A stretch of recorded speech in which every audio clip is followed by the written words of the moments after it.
10 minutes after 3 p.m. A very good afternoon. You welcome to SOMPA 106.5 FM.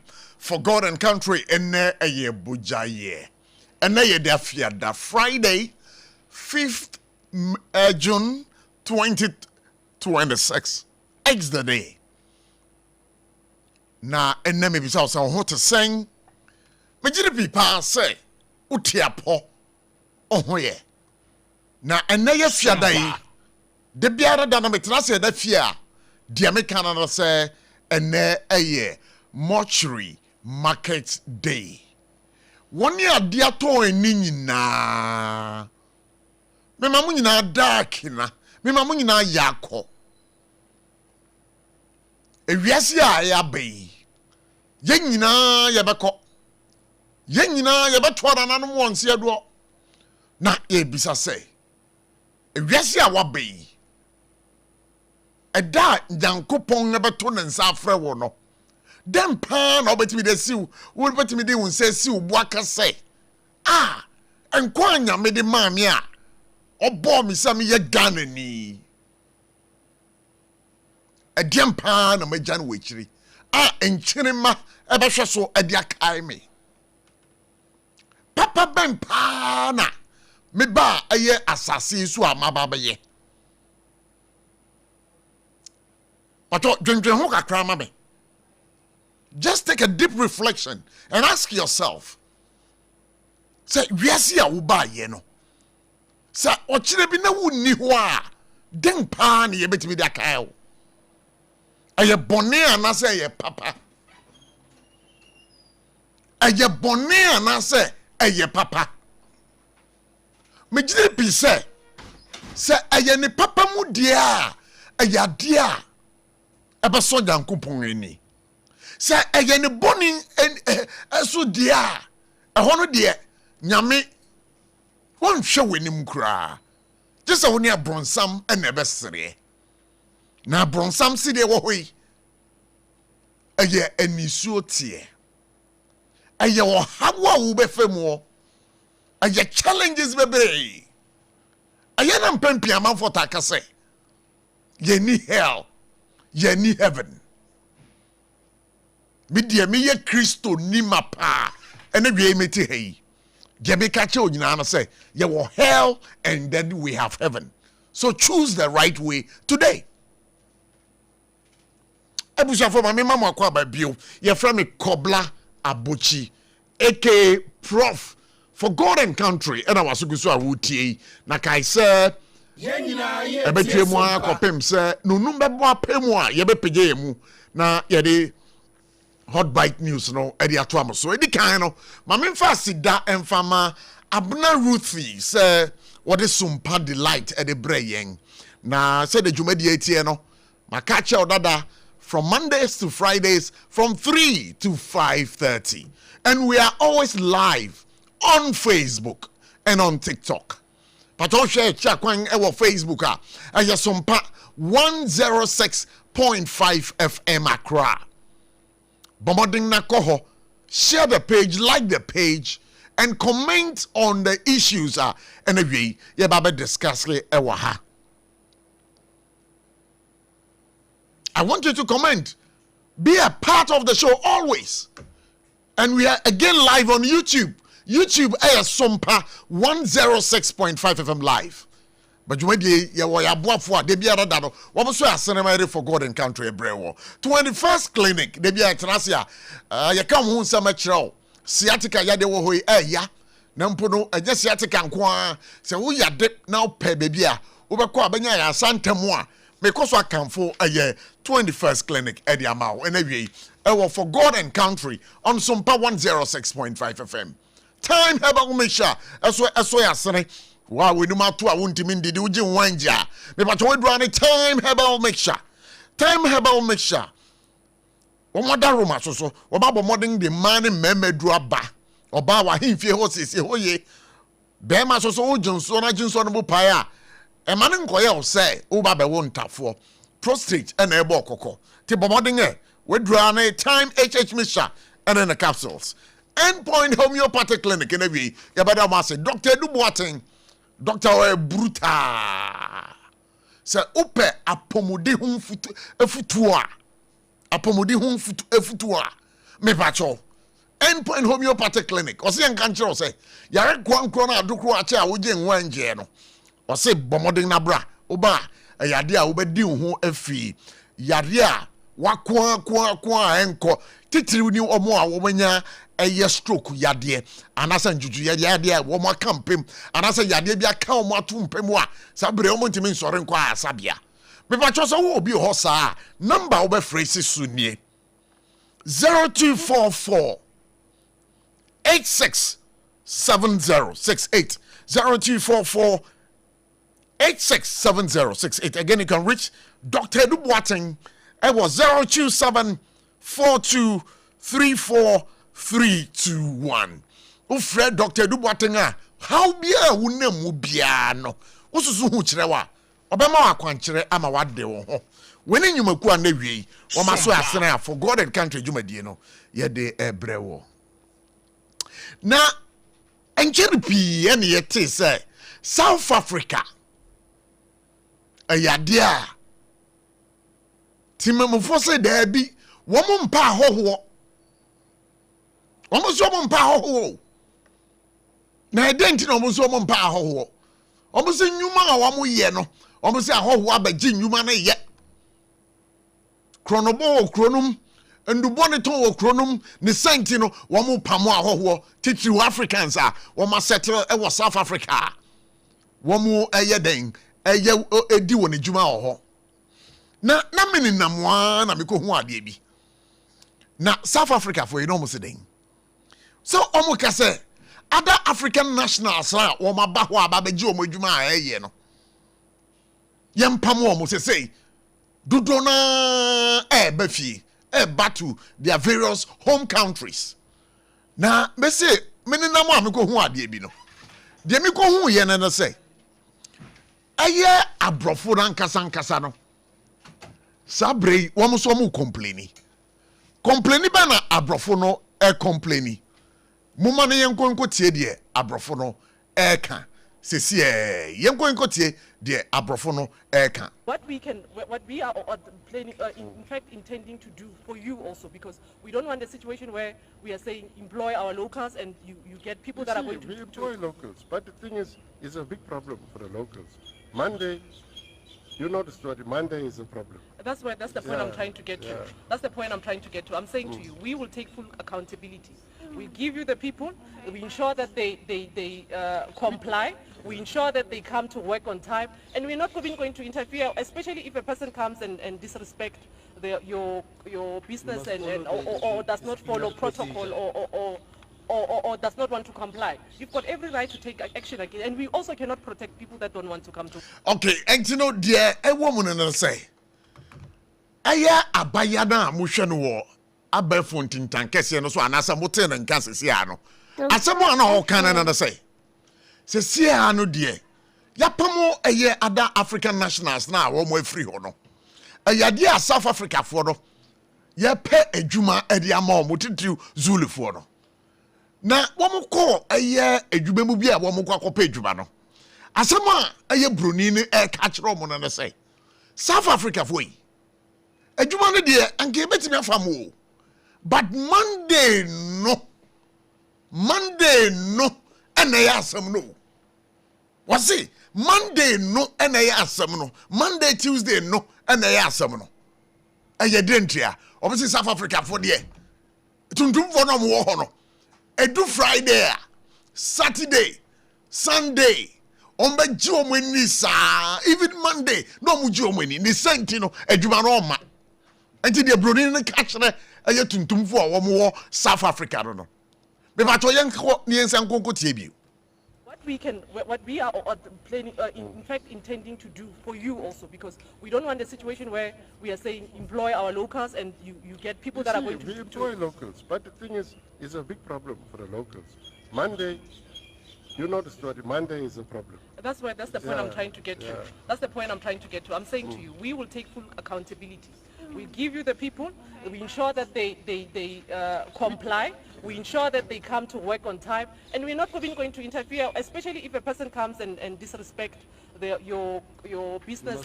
But this is so serious.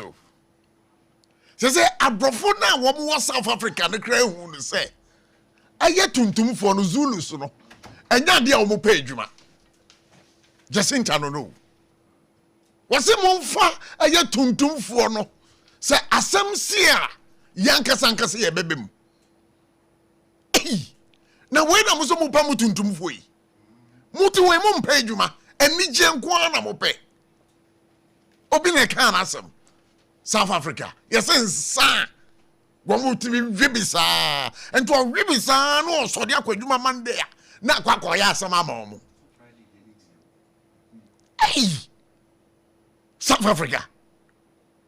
And as I said, yeah, Ghana for echo, Nigeria for Obama Kenya echo. Now, one more quay. Abrofui a Jumano, Omo Jumano sang, and a ebesi fako. Mwabum pay Juma. Ya ba wo so ne ya ba ye djuma de aboa mu se boy yanko eno na sese no esi no eno na sese ano esi no sese musu mu pe djuma sese broni ne say the Monday is the problem. SOMPA FM Na the various parliamentarians across Africa leadership there on be share mu won kran na won be share obu no na e concerning LGBTQ na unim se won be share wie ya enkobotwetwen ekoso no de ebeto opunu no se e was say the various African countries omodi omunsan shekrata asese ade a ye frɛ no oba ni oba beda bema ni bema beda no South Africa for say womo de omuntimi mfa omunsan hyase South Africa fu womo so womo de omuntimi mfa omunsan hyase yenkwenko tie de womo ekai hope to destigmatize this aspect of our life? That's a very, very important question, and that's one of the areas. Oh, me pacho, I beg your pardon. That is not the video, but I'll try as much as possible and get you that particular video right here. Okay, ewaha. Pacho momenko neenkuti.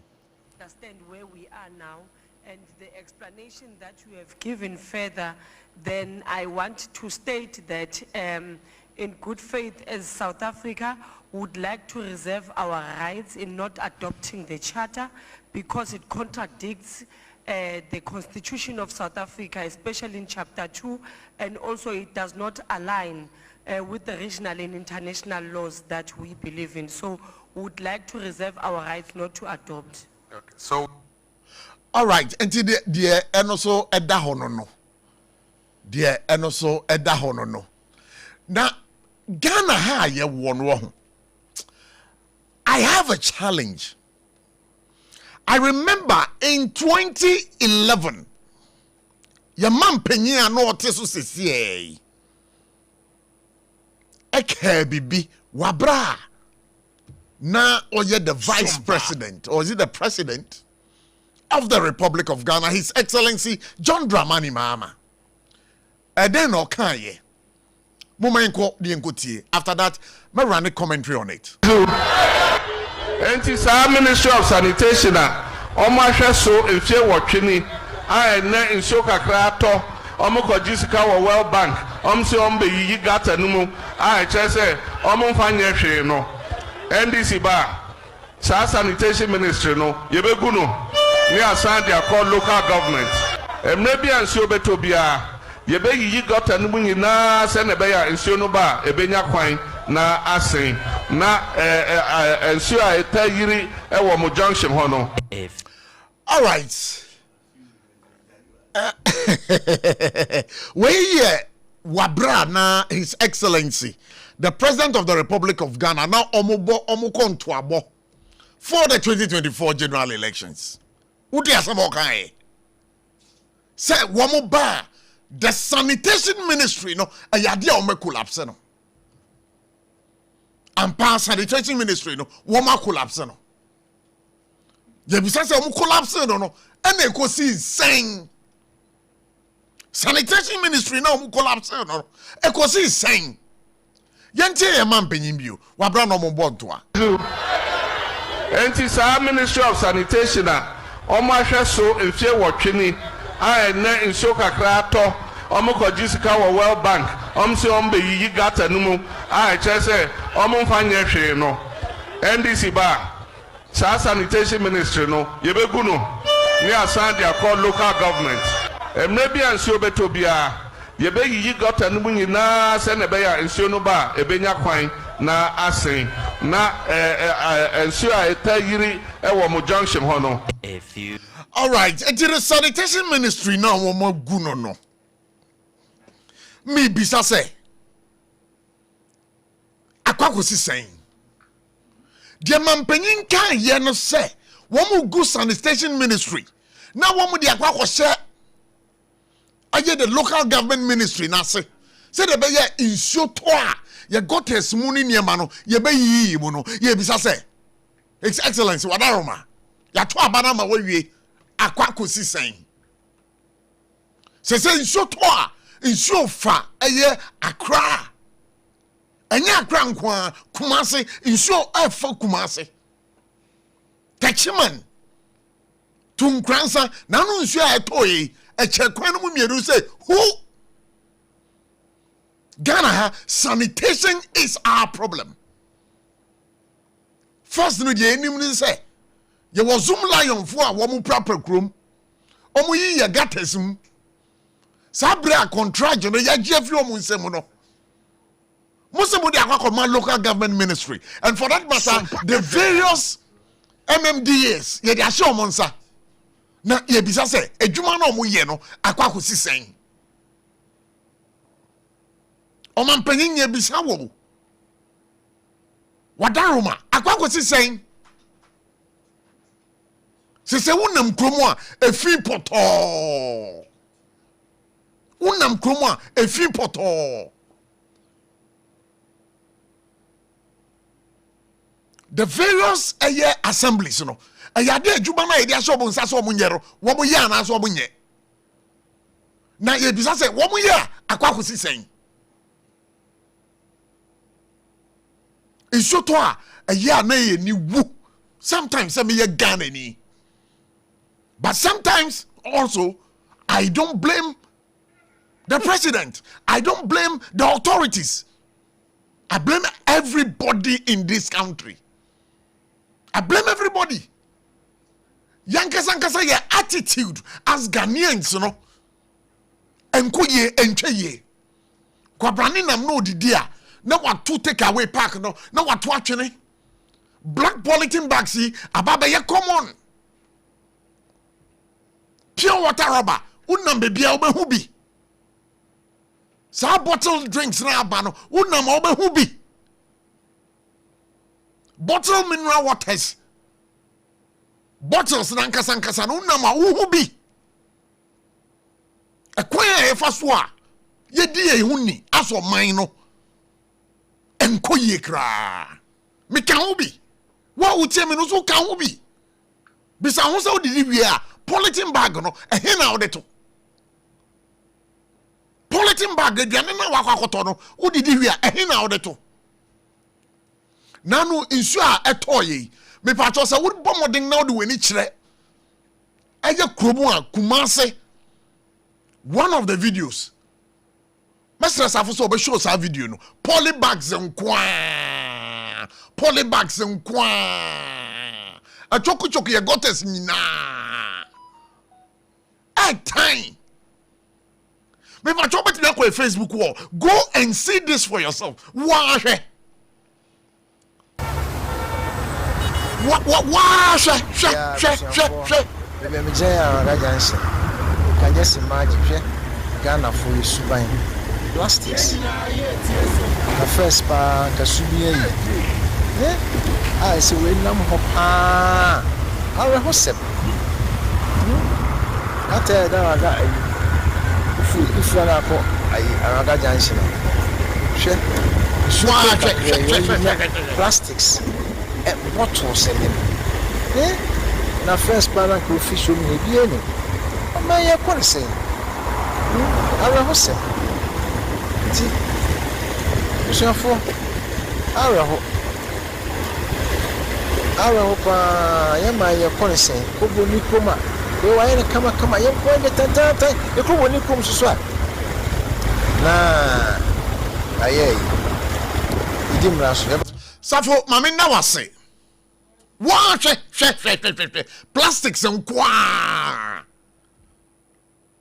etimino baby abete no me de pa say aban taking some steps through the EPA, the Environmental Protection Agency.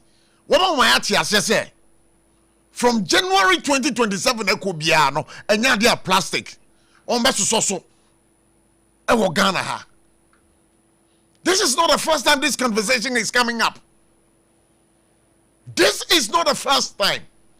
And His Excellency, Yabesrew, said the one wa pamfo, mo bog Ghana for anhobase. Come January 2027, there will be a ban on plastics, you know. We want that to really work for us. Mr. President, we want that to really work for us. Watch and you know, plastics in kwa. This tells you a Ghana for ye subanya ye ditu kruma. And no ansho no ton kwabrani ejinem bola. O she bola egu nsuo num.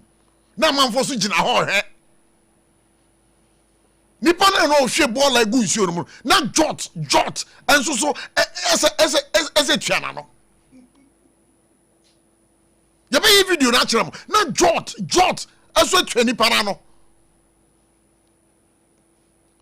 This flooding issue say ebejaya ejina woso ejina meso. One of the videos I say who ye na say car say insure to me peja car. Insure say insure credit me peja car. So wa kwara ko he ya busuafo be me je ya raja nse me pat say insure credit me peja car. Insure etimi peja car e de car ko wa car so di possible.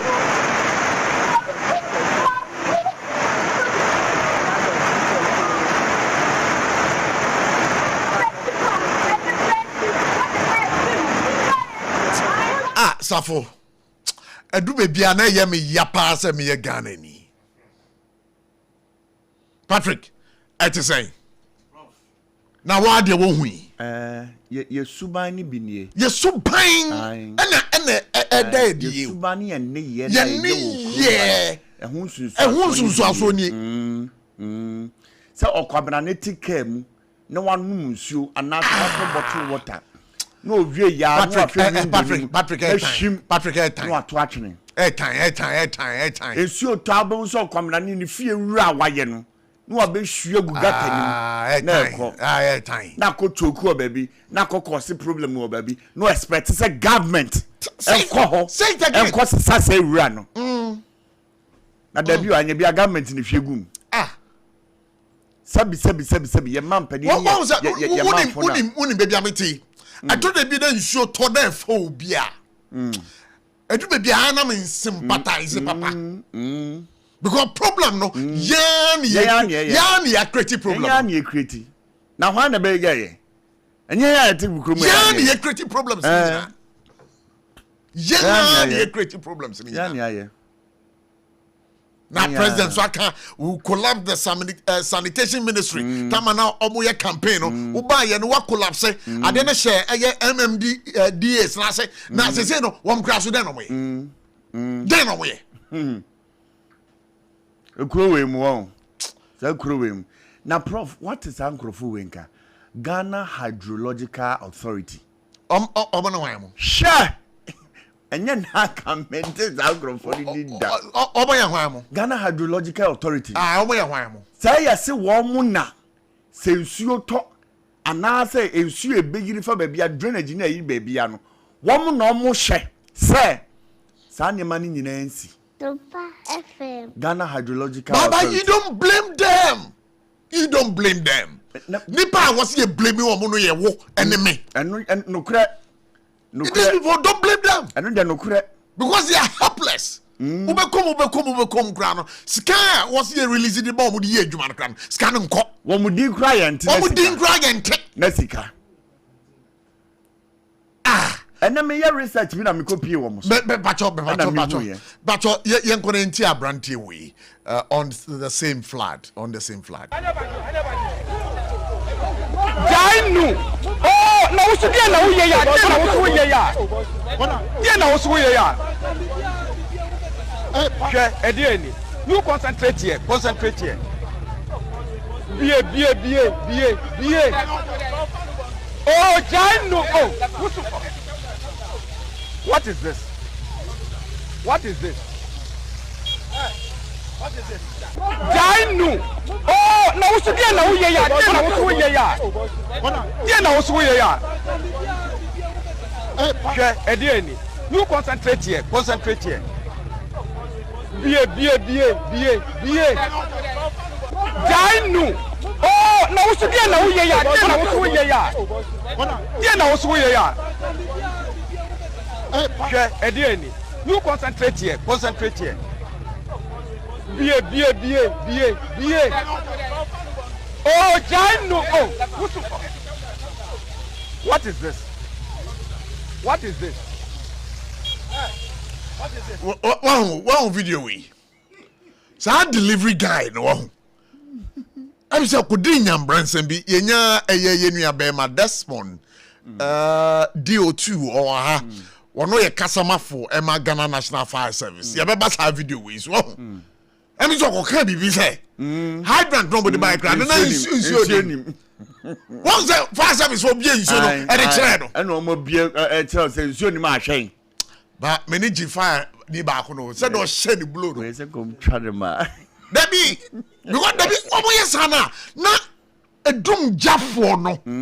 Na almost shaping the public sentiments against them. Exactly. Against them. Exactly. Hydrant abuso mo de buy and show anymore no. Hydrant in the issue. Because on Facebook. SOMPA 106.5 macro. Na kwada ko he. Na kwada ko he. Jainu. Oh, na usudia na uye ya. Na usuye ya.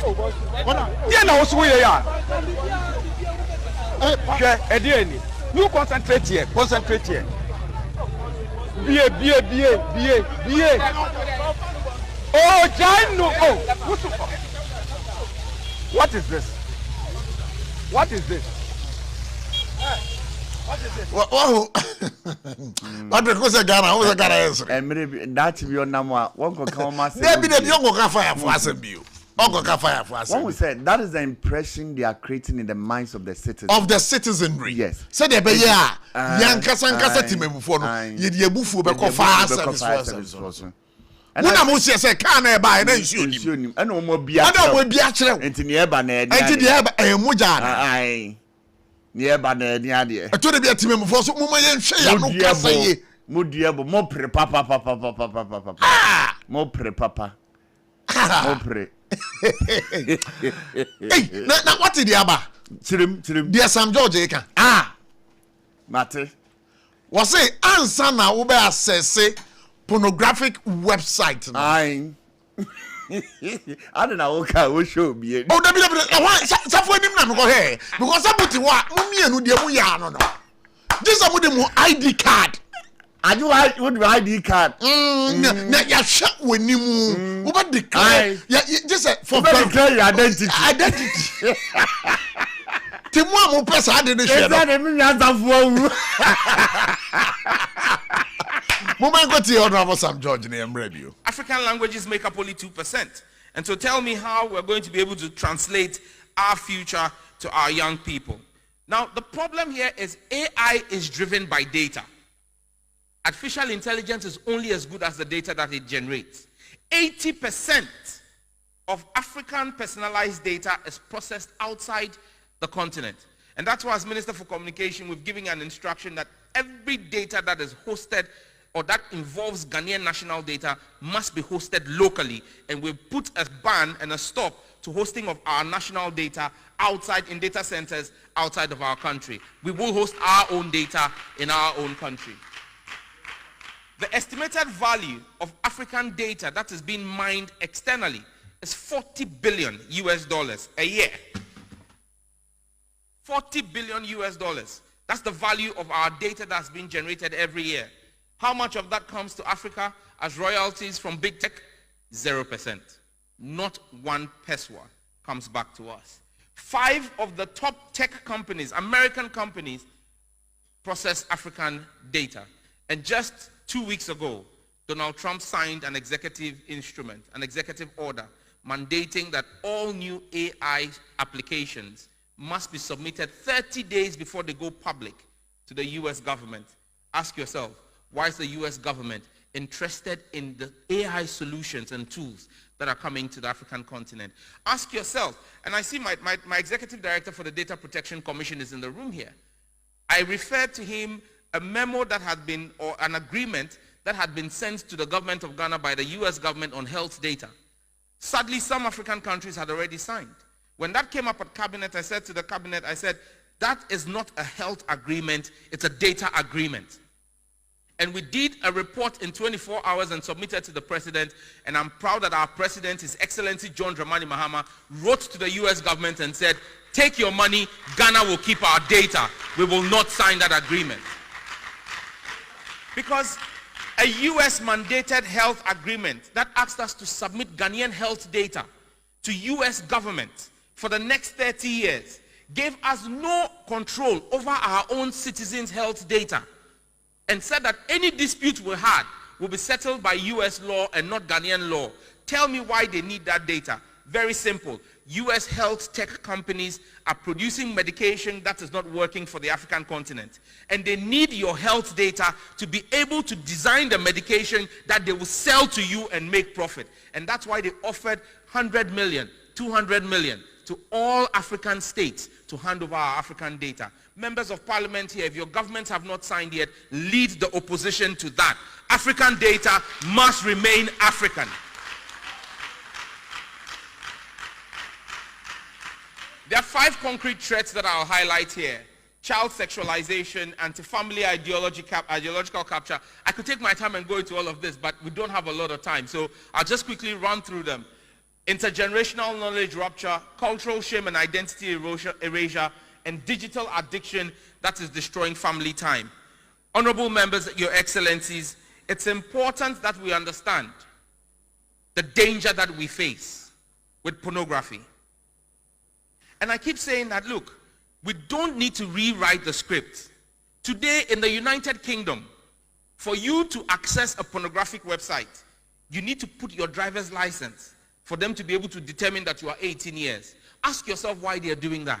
Because they've seen the danger and the damage that pornography and over-sexualization have done to a generation of young UK citizens.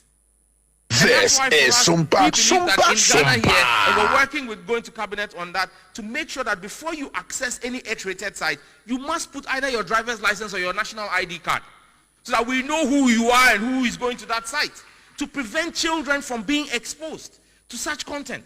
This is the real threat, because when a child is over-sexualized at an early age, it affects their development, it affects their thinking, it affects even their morality and their values and their standards.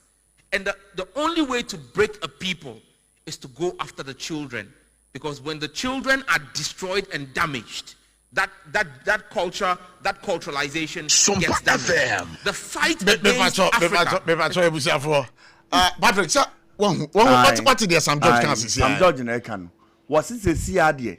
So obeko site bi akọ pornographic material bia no. O driver license and nasa YD ka we ko Ghana card no. O no na obebo atum. Na ya kire say sa pono we ya wo hwe no. E SARFO na hwe na Patrick na hwe na. But wouldn't say a banner so ye mofra Sabri, they are vulnerable. Because who call sites na they will tell you 18 years and above, and there will be no verification there. Also allow them. And it's a big I think it's a step in the right direction. But Prof, maybe parts of a year US, you see this kind of verification. Uber Philippines they are also using it. And again, when you go to UK as well, it is strictly being enforced over there. And I know, sir, one more the sign she say we at the bow mine Ghana, wo ba enemy ba, you better protect you because they will not have access to those sites. But question we are asking, say, Ghana, the kind of fundamentals are here in terms of technology. Do we have it? Do we have it? That is the question. Prof, me say, once a Debbie, aside that, I see it also as a way. Yan sheni year. Yankasankasana or memo ha ye data. Abrofo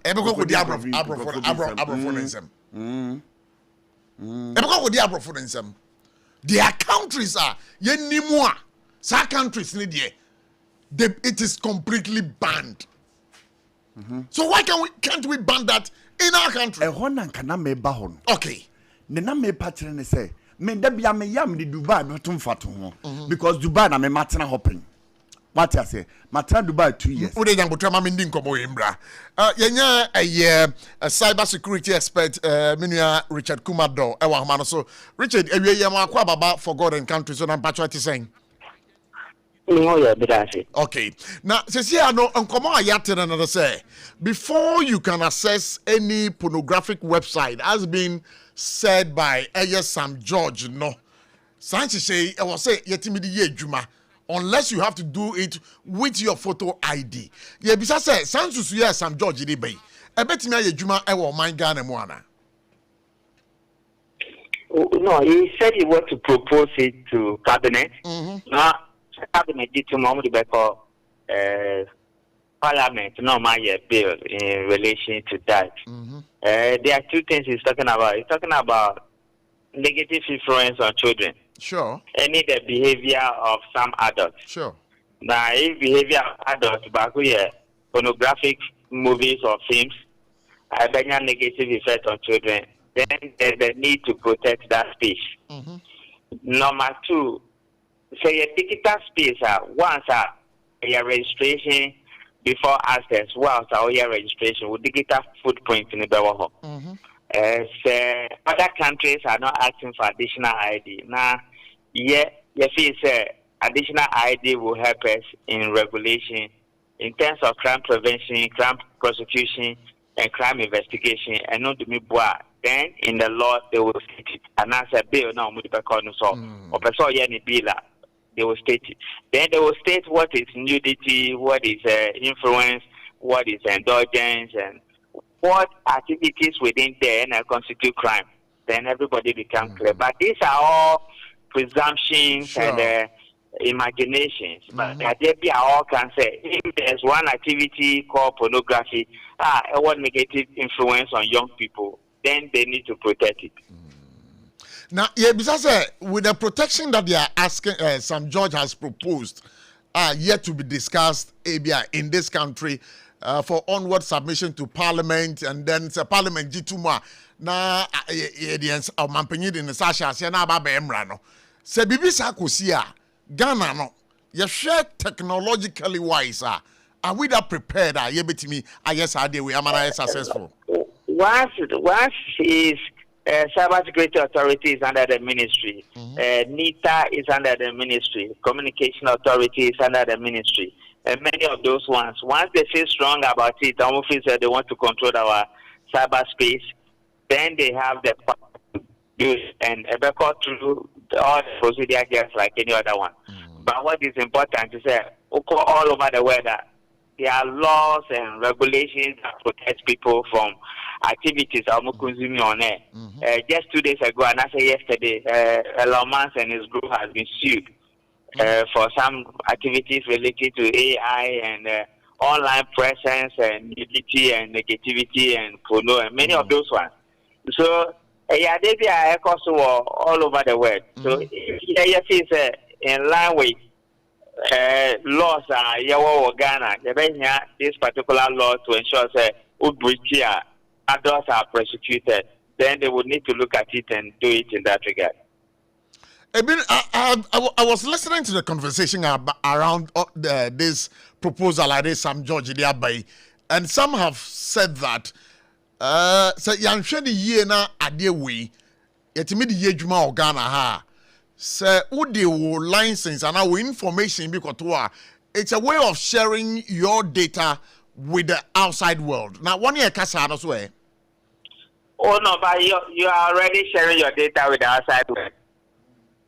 And let's say nudity so common, say, who call Facebook and say, how many nudity naked pictures do you see before you come out?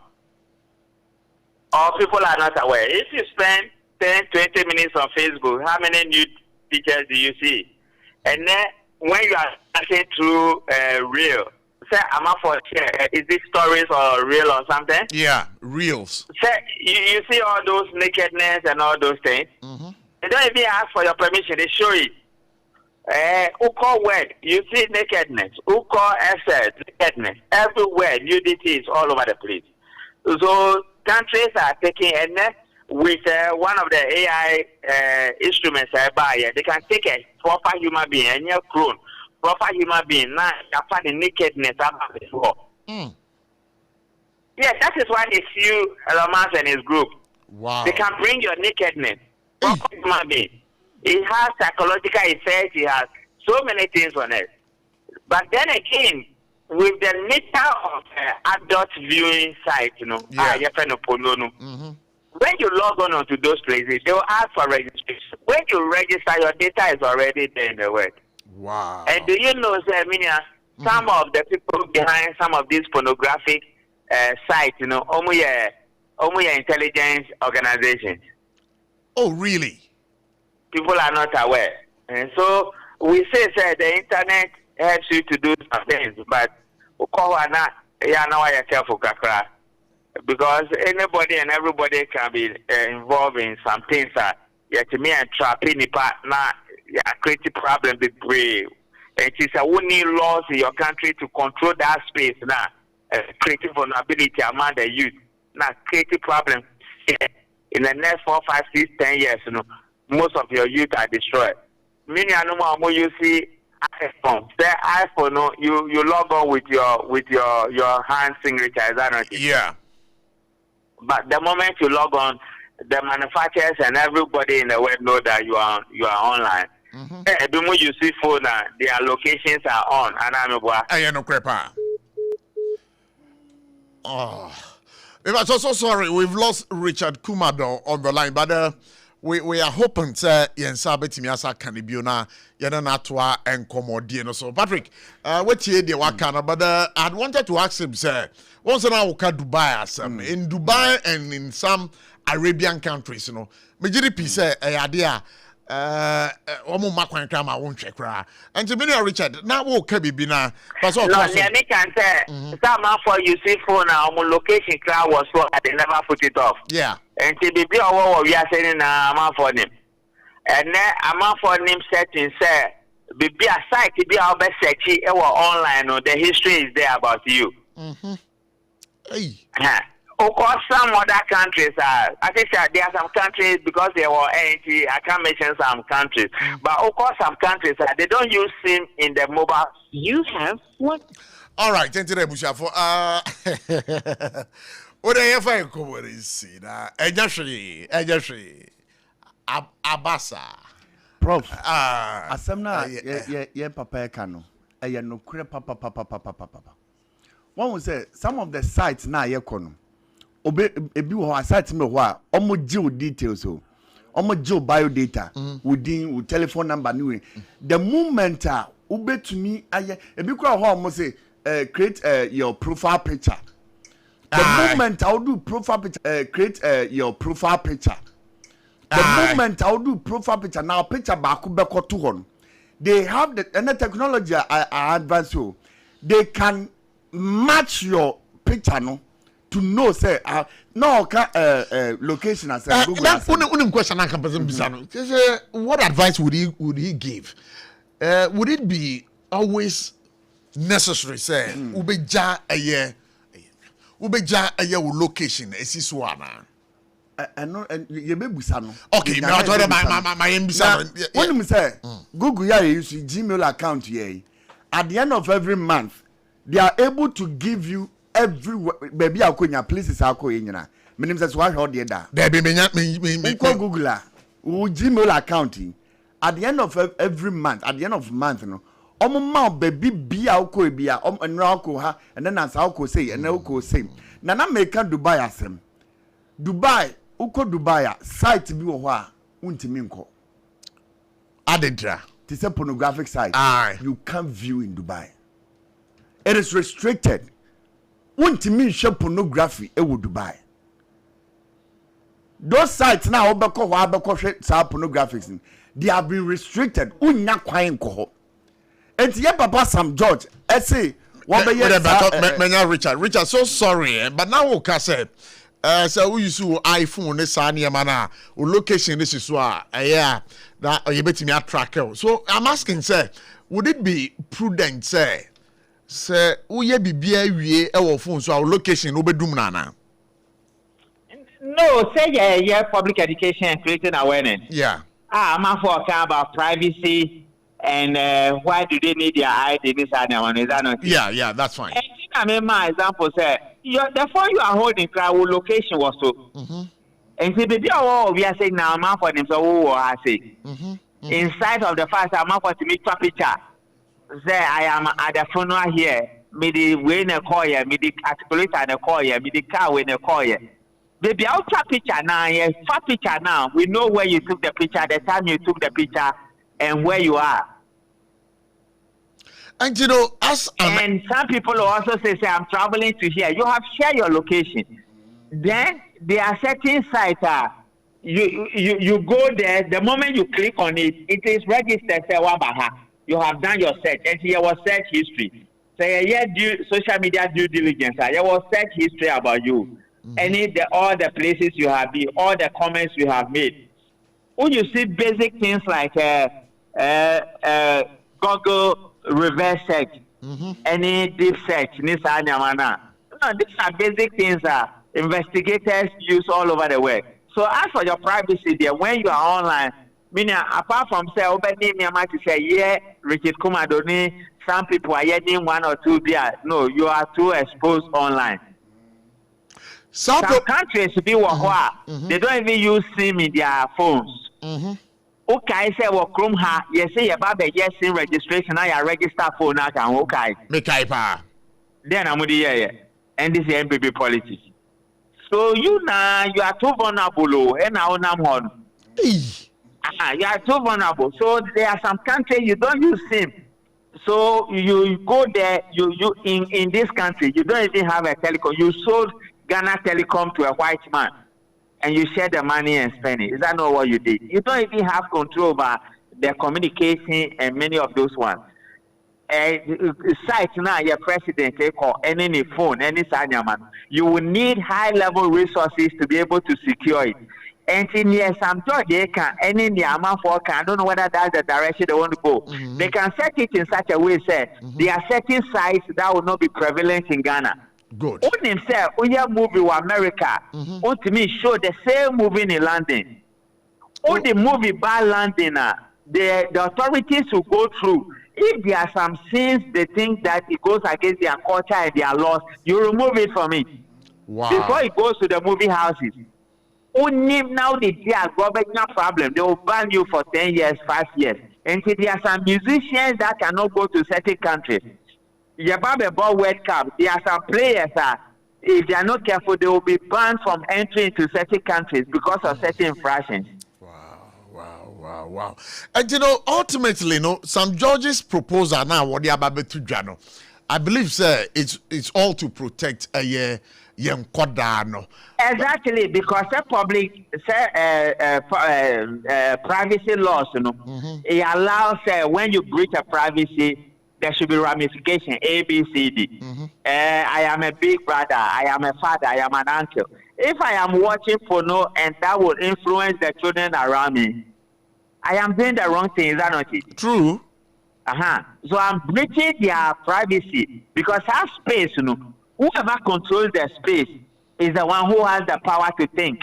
And children are vulnerable by nature. And it's a who adult now who control space, your activities within the space is having a negative influence on the children, only your children who cannot think properly, then you are creating a problem. And you need a regulation. And as a papa police, not sure area. And by evening time, you go and have a lunch with the police, you look sharp. Richard Kumado, you better was say, but I believe I said the Udi can, anka those pornographic sites, anka or my Ghana, anka yenjin tum, nanka yen restricted those sites for OBBA. Yeah, no, I said 3 laws were parliament. Cyber security law, only say a amendment. Okay. I thought I said, I'm a for sister, Nasaya or my opinion launching national AI strategy, Yeah.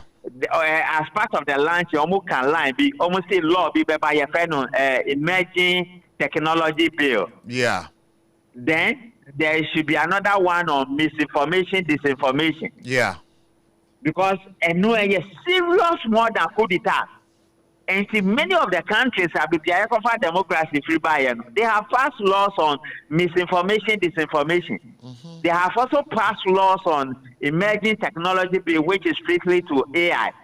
So your cyberspace, there are some things that can come there, and there are some things that cannot. And so when you are within Ghana, cyberspace, Ghana,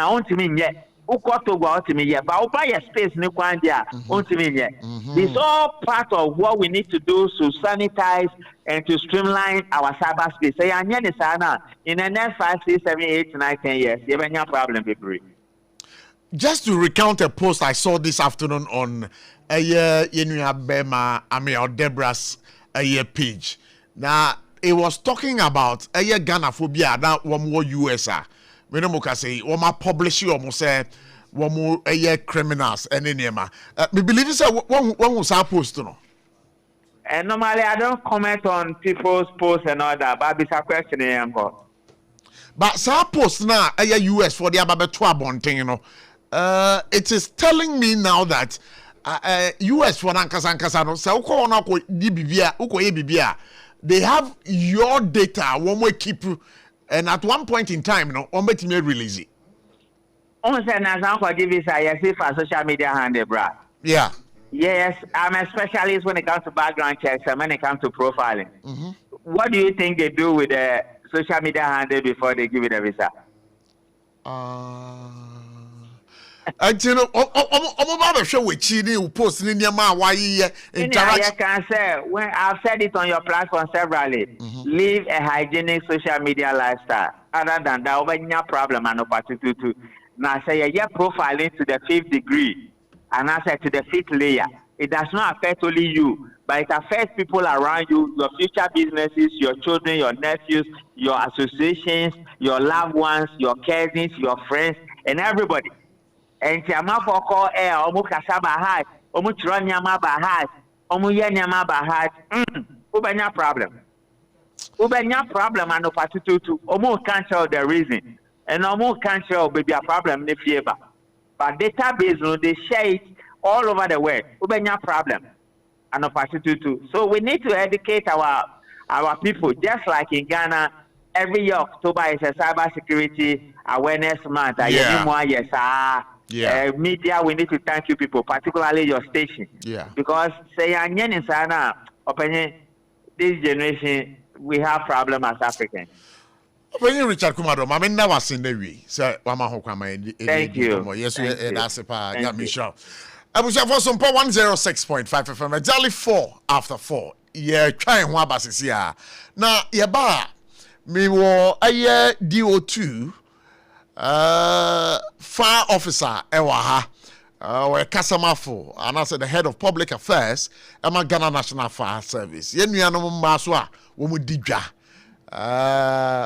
secretary for a Domikwa Binya market Ewaha and Pempino a Jashisha Basana yen market no be crowd market no nya bebia obetimi a fire a friend said tender no crafa a yasemu What the ever try one basisia, that's uncommon so in the abremo.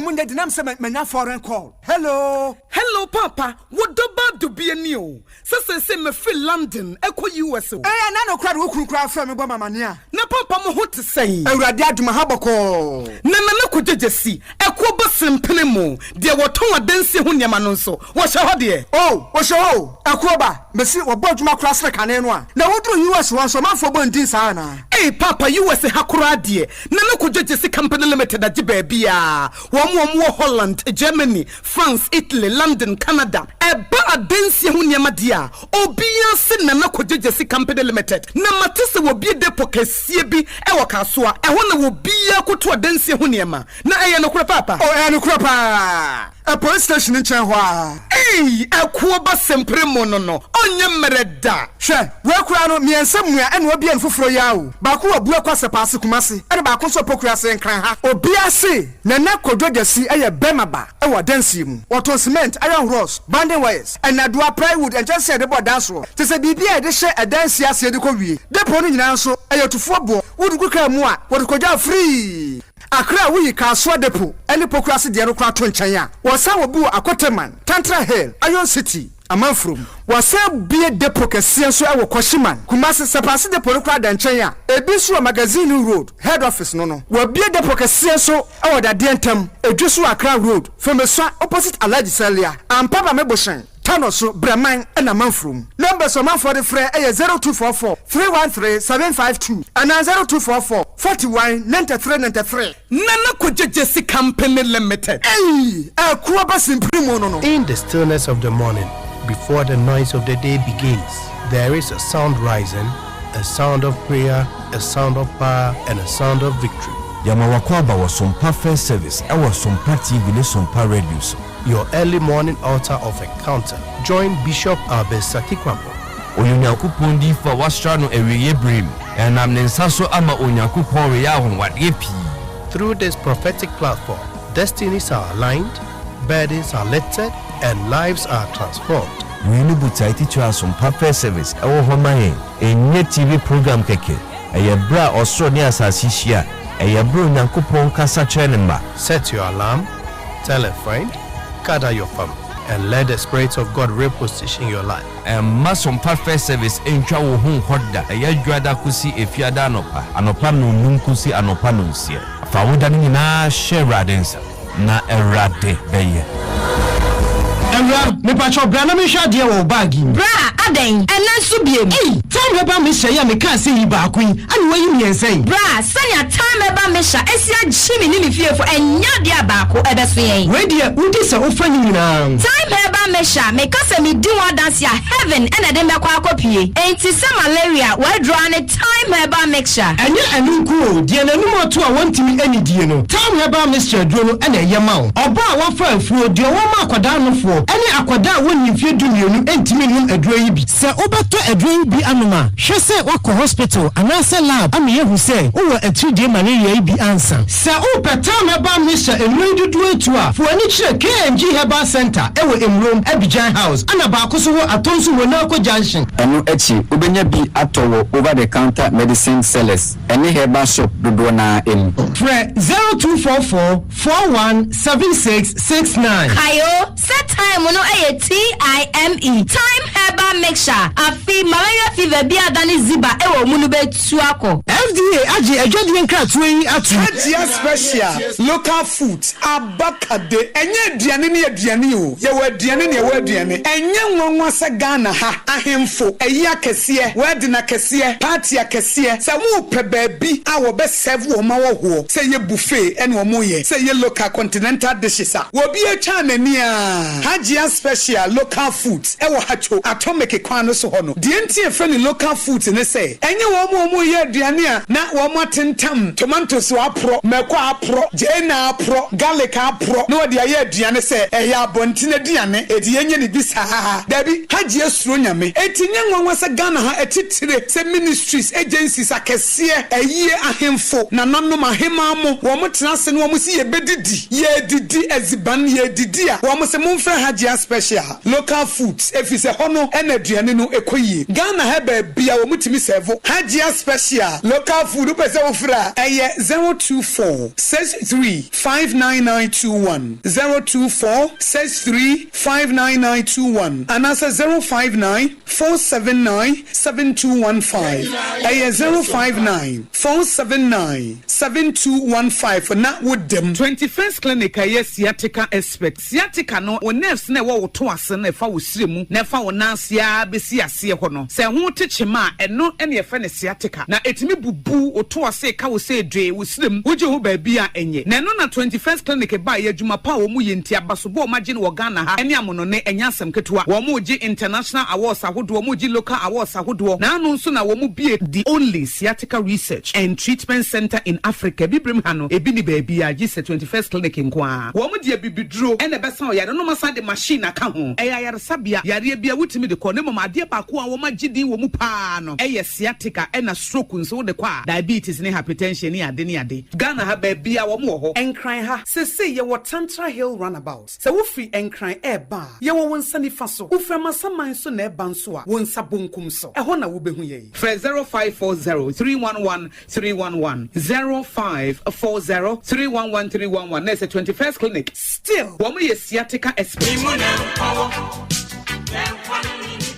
Aha! Just hot kinky. Just hot kinky. And your hot. Just bread and pastries is say. Just hot kinky dokno noa. Ye di yellow corn of vitamin A womono. Na ye 3 Ghana sa de sepe. 3 Ghana sa de sepe. No mo to dokno wo monten so. Eno no mo tu etono. Say die. Occasion bia. Se wo pe dokno serve wo ho a. Wo de frey. Na ye customize the amount. Se de wusi penny bia. Protein na opese de ka ho. Ni ayama wo kama. Yes, we take orders for every occasion and you can customize the price of your orders based on the kind of proteins you like at a very affordable price. And to say, Obie nim say just hot kinky and noa and ye serve ya wo just bakery e wo dome commercial bank in Chenwa and to fraying and was 025 60688832 na yen customize wo orders ne ma never serve wo se de wusi pen pepe just hot kinky and ye hot.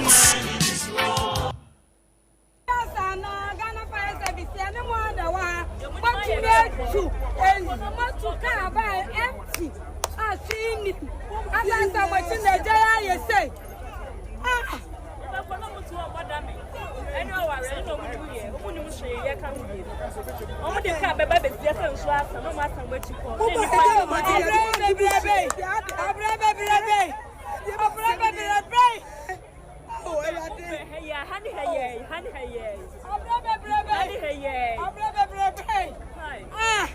I just a our fire service man come back. I may in your mercy. Yakumu, I want to meet Dumja and come and show me in your mercy.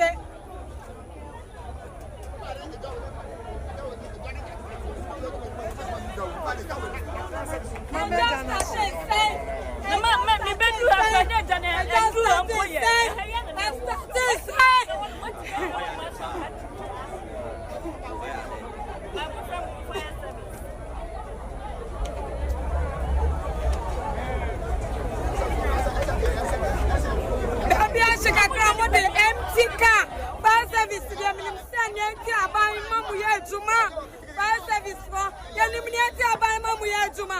I said the Piamo Felamuta, and some of the empty car, but I left fear Nasi, Sikan in your Nasi.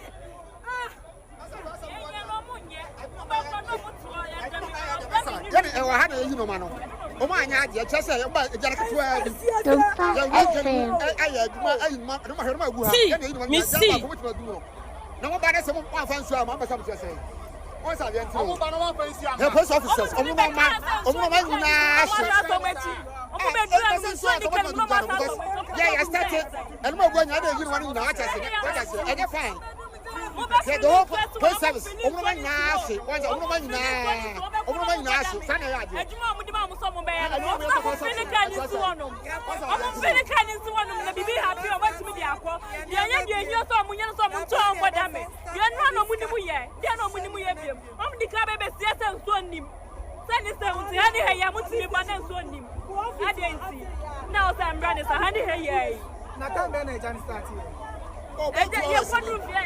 For 1 minute, that's 2 hours. Because I didn't say yesterday, January, who's a Muslim, a smoke a clear.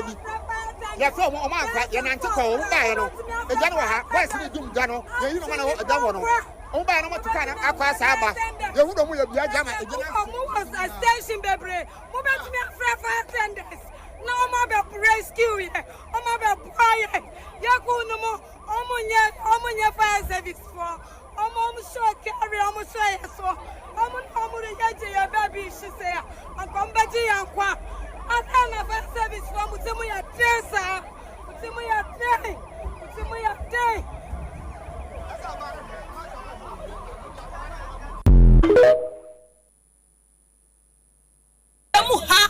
Adia ye toni nyina hyedam ha obinum ha no muda ye dwetani nyina hyedam ha aban lo andwa na ekokwan so kofa enyama ni nyina yamfa ba kumpo ewo mu enti e pa ban to say fire service for mu ba ha nye na mi de omu hwemi enti e pa mu to beble aban fa ni nansi for mu Ghana fire service hu ya pani to beble aja sat share no water wet ya from sa mu si ya ma mu direction ana mu begina ha sa ma jana shi dribre ya nyama ni nyina shi enti e pa ban to beble omble maye ya senu ya yo batan ya sranu anya sa Ghana bibi basie pani to beble enu anu no wakana asemawi yankore nkotie we so e baby da abantini ya da enti eje ba na fire service for wa na si etimi dwane ebe framo na sabutimi so bu jana ejuma na moye ne sai e fa so dan ana woso ya nyina ya ni kunu ya wosu ya ni kunu bala ne nyina ya ni baby ya di hwe ma na sabu be hwe ne ya mobrofo ya bi ya japade asidia mu go office ejuma be na mu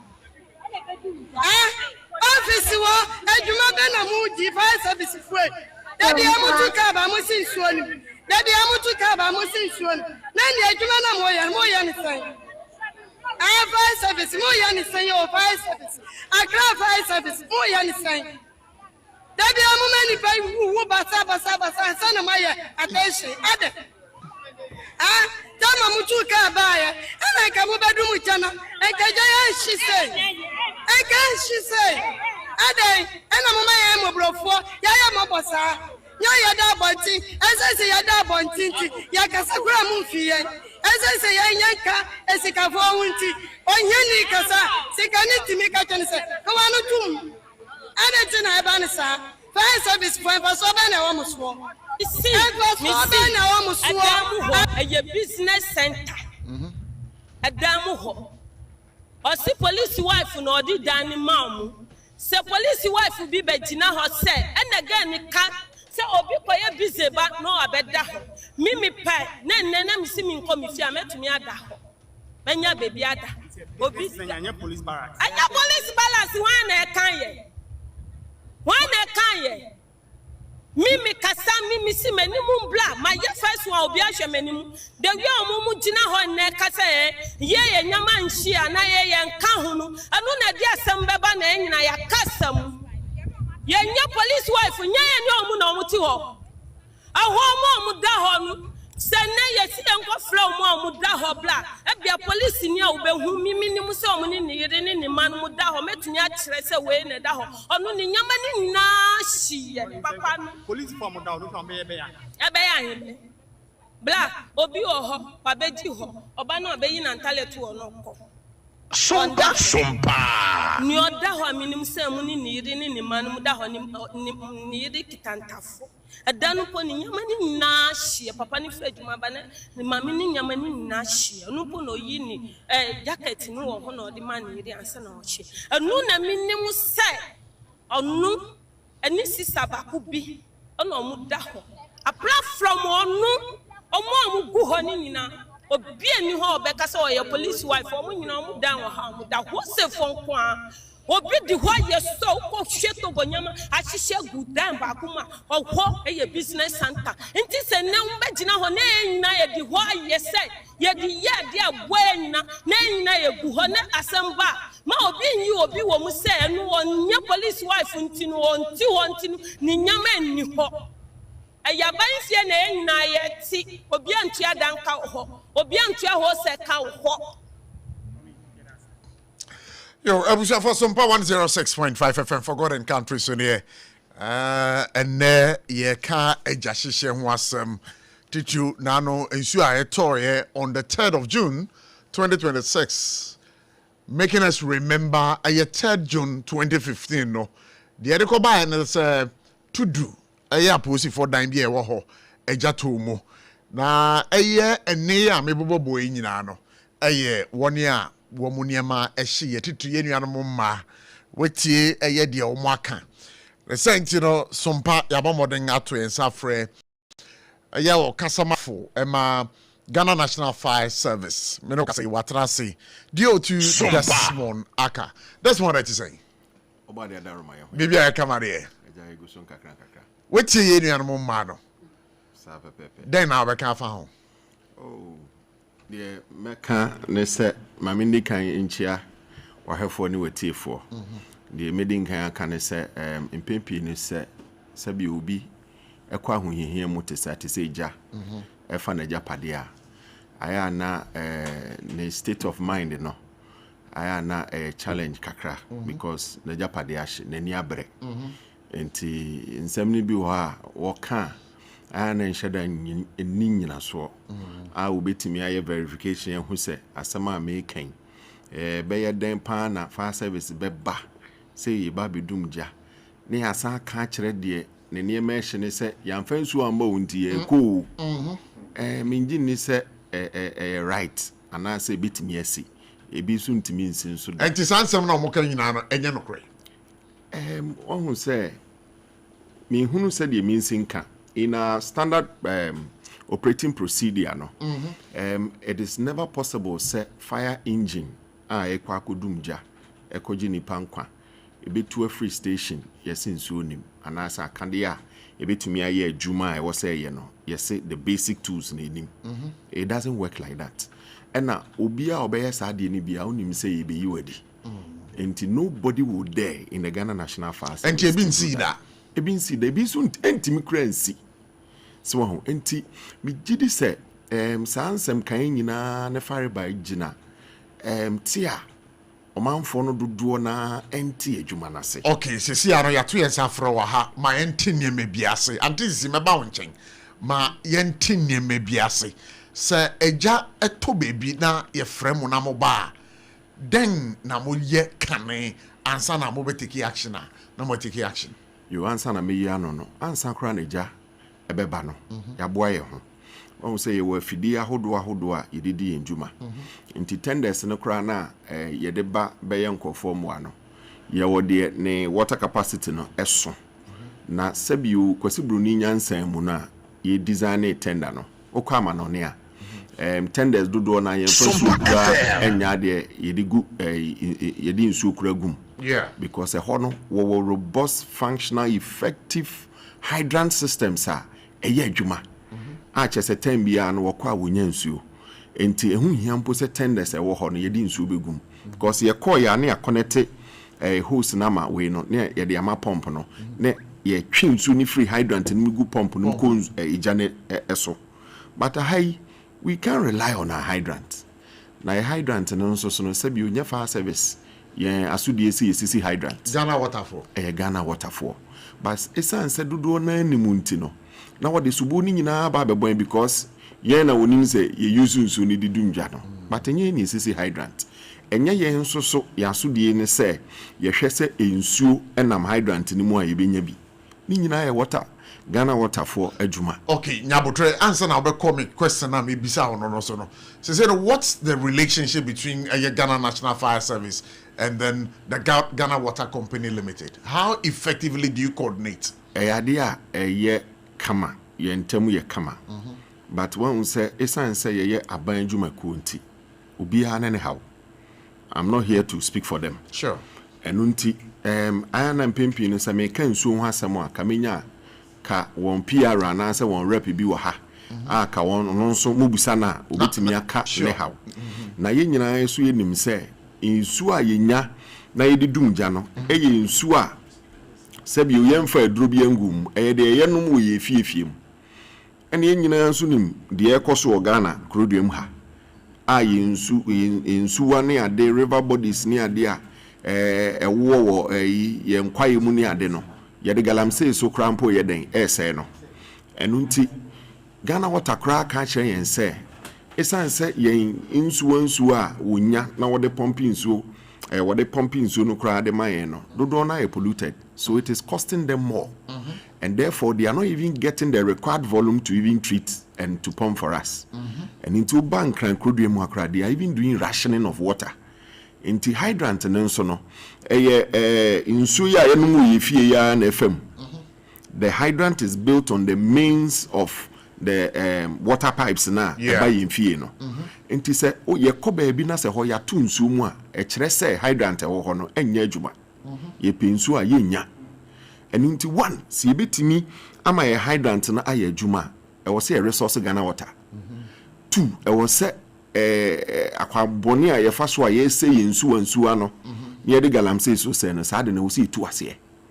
Number 3, e was say sabi won a we encroach hydrant to say bia ye be ko ye ndwanum ye be ko importamu baabi na obi ato no wo afa ho obi de ne store ana ne structure container bi esi so adwadifui na wode ton de esi so sabi wo ye sa de na ye ba na se yenya access to the hydrant na sabi hwan niam na ehye eniam ne be hye na ye wia na ye re free ho se ye na ya anye ntutu ye pa ye ni ama hydrant no ho anda ho ama fire fo ehunu na kampese nsu kura wo mu a watimi ayusu ye na ya nya hweyi ya so odi nti ejanaba but one say janaba ne sana na ye pese ye shift blame ni free and so odi no niam ye na ekofa ejanaba ye no ye gi adwen free ho na ye de subu ni nyina bebo fire service eno de ye gitumu a enye ye eno nti ye besre Ghana fo yentna ho mobi enya mransem entutu nani nwe emfa safety regulations e wo so de ye adwuma wo na so ye onfa nya adwuma na jane ma no nyini hu mfrim no mfa subu ni nyina meboye se ena wo frɛ ya mantem wo frɛ na ma be na frɛ ye time be na frɛ ye na ma be na frɛ ye ena wo frɛ ye no nso no edi minute dodo sen eni ebeduru ho saa enhyehyɛ nyina ya ade a yebetumi anya wo nipa ne phone so enti se nipa no o ma ne microphone na se o ka se ye frɛ fa for 1 hour ni wo ma ya mbacho wo phone na ade frɛ wen ubun so betoto apapa so ena me sister wo be call ne sister ho no umbusa ne se ne sister wo phone wen phone no ma yehu ni ehu time a wo frɛ no because call log no e be show time kura dodo a minute dodo na seconds dodo a ne fire for kasa no it will show but wo be he no esan nsɛm a wɔka no ɛyɛ bosremu sɛm nti no wobon sɛ wobusa no evidence a ontimi nhunu na waka ɛno nti yɛbɛsrɛ Ghanafoɔ ansa na gya no koraa yɛbɛba no yɛwɔ biribi a yɛfrɛ no station routine duties yɛba ansa na deɛ wɔn a ebi a wapon adwuma a wɔkɔ fie ne wɔn a wɔbɛtake over deɛ wɔyɛ ne sɛ afidie ne nneɛma ahodoɔ a yɛdidi dwuma ni titiw ni nsuo a yɛdidum gya no wɔhwɛ sɛ duty officer a wɔbɛtake over no hwɛ sɛ nsuo no it is intact ebi wɔ kora sɛ nsuo no kora ne sɛ nyɛ full a on take over kopim sɛ mobe make sure sɛ nsuo no ayɛ full wɔnya ne full tank ansa na wɔ take over ɛna deɛ wɔ mu ni egye bi ebekɔ akodum bia ansa na yɛnkɔ back to the station no na car no kora ne yɛafele ne dada nti yɛntwɛn sɛ another emergency bɛba ansa na yakɔpɛ nsuo ɛna nyɛ no kora nso da sɛ igya na ba no na yakɔ akɔduru baabi igya ne wɔ yɛsi yɛbɛhwegya ne kɛseɛ ansa na yakɔ akɔpɛ nsuo aba sɛbiu na ɛno no me te ho mpani nsɛm a ɛnyɛ ye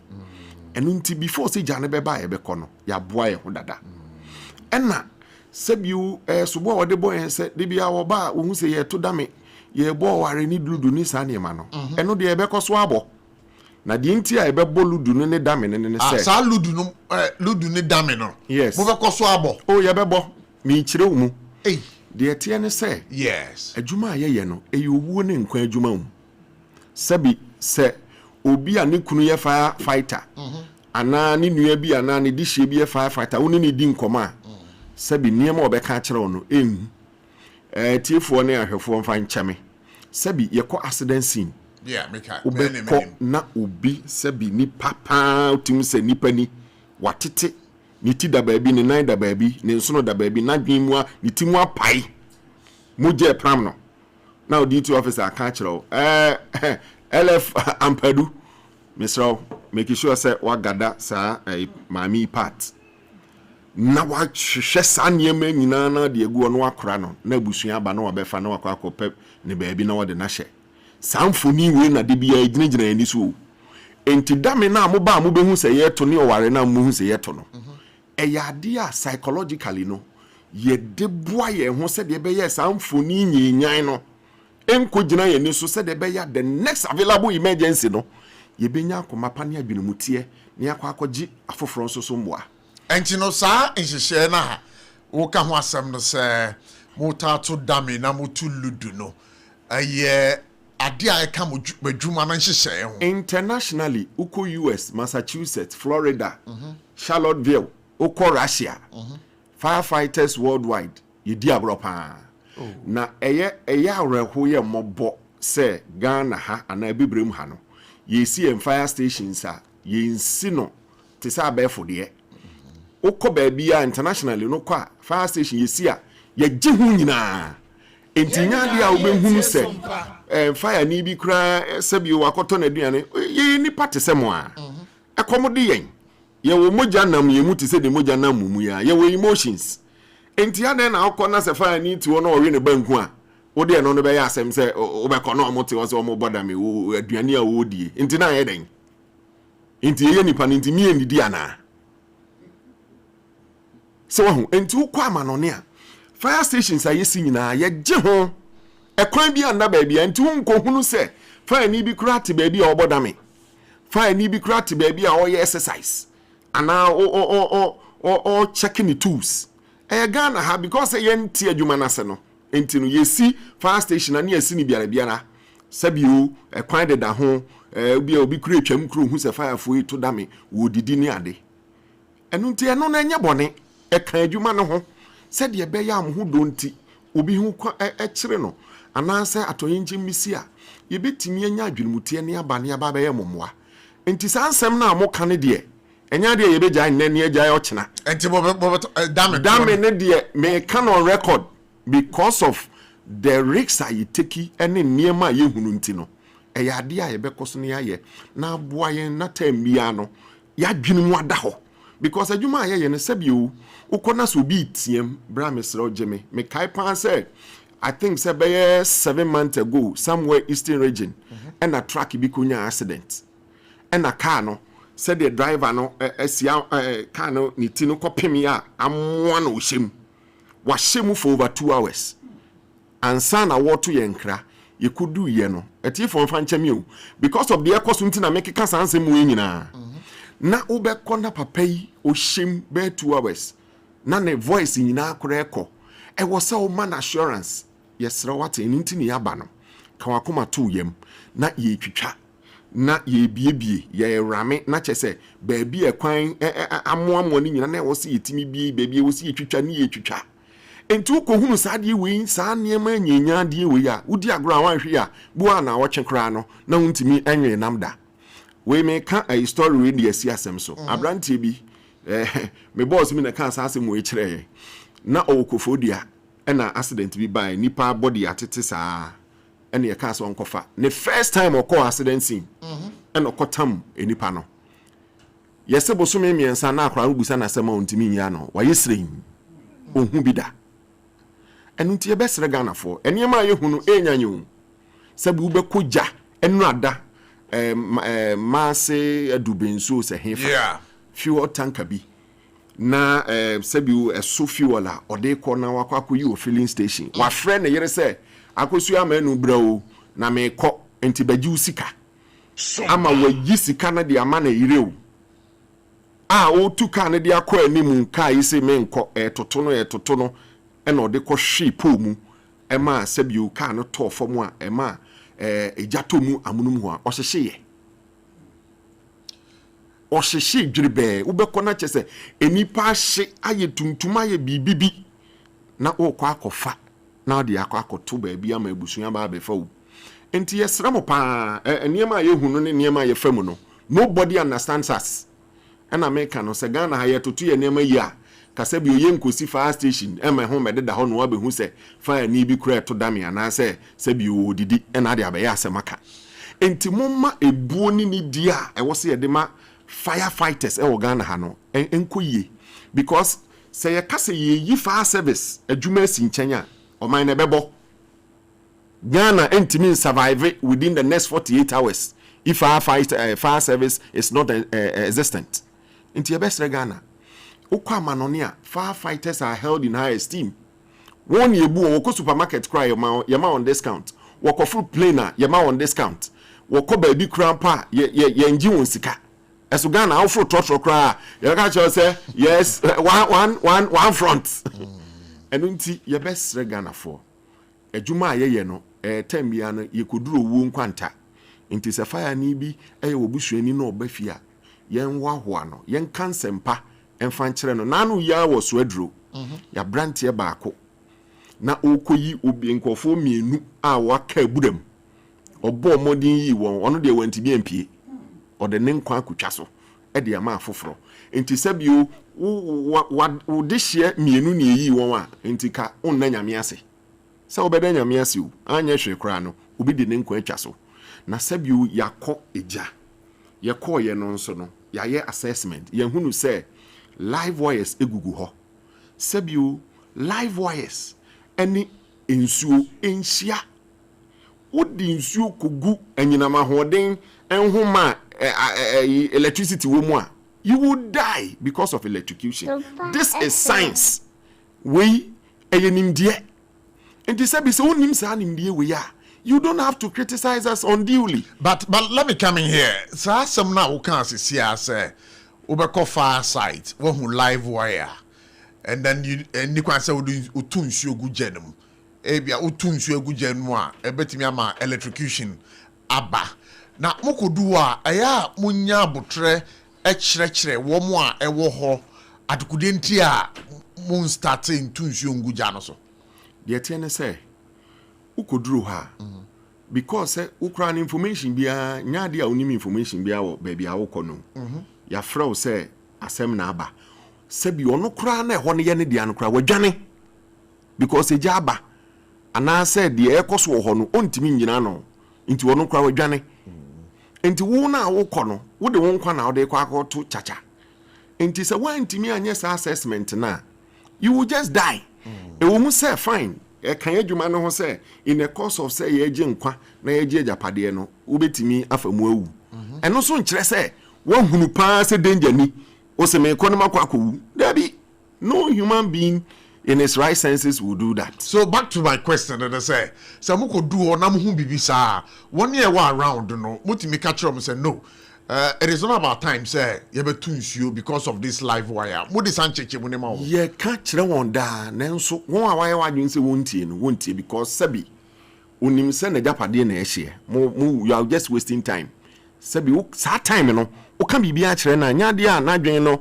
ene de wo kan ehia wo anasa wo gye atom because na japade e na sabi o gye atom. Reason why I'm asking that question and I say empempi no mo ko do ho na mo ye assessment na eya na timemfo mo twa won ho ehia ho no dodo na nim say hydrant na mo de tender na mo de ba ye ne kra na issue enim eno nti na me bisa sa question me say prof ya just education ya Africa am nkroma breso Ghana fu bi numa ye wadwen se won de nya de ye kan na wotie na me ka se bi de ono kra na oya asobrache ana wanya ahweye ma eja ato na so ye na wadwane no ono kra no sa abre no ka kire ne se osumasi ana obenten yaba kan wakoma to yam sei na yahunu eno nti ye twen se bi a ECG muntie ne ye o ye be frɛ ECG say yesremo baby ebia sei ne aba ye buy no so rex e wo honi nti munnum ha area mu ha nkane amaye sometimes it takes ECG some time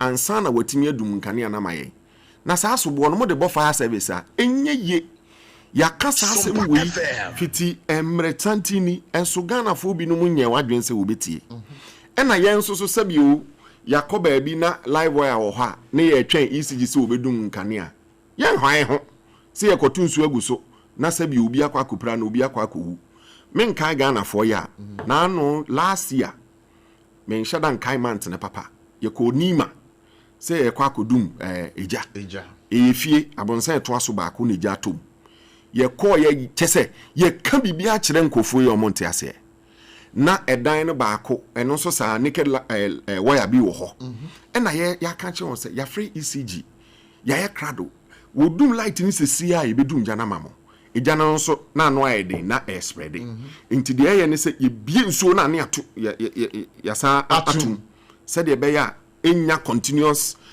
flow na enkofa electrocution number ho na mrantie mienu bi say wonte ase won de wajapade ne hye wo be hwim hose ni free abrantie ba konsem e bi nsuo no nyame nko a abrantie na wo hwim free ni sem no light ni shock no ema chesenye say ye rush no ko hospital akowuye but unfortunately sankofo mienu na omobeje iwe no omde omuwu amenu mu a but because we muslimi fo nti no laila ene yekope baby di won share na won hu se eye won fault nti no wokan wanu tum ena ye nso se de ade ni si koye no ne ye mpese ye be hu dede but bibi sa aba ne ye ka ho asem de a ye de no ye mfato ho nti ye be sra Ghana fo se wanti adwuma na se no wan hu se ye ne ama ye ntete fire fighting no sebio enye bro ni nkate asem eye science nimde unni sa ntete ni sa nimde na ubeye mistake udi agora ubewu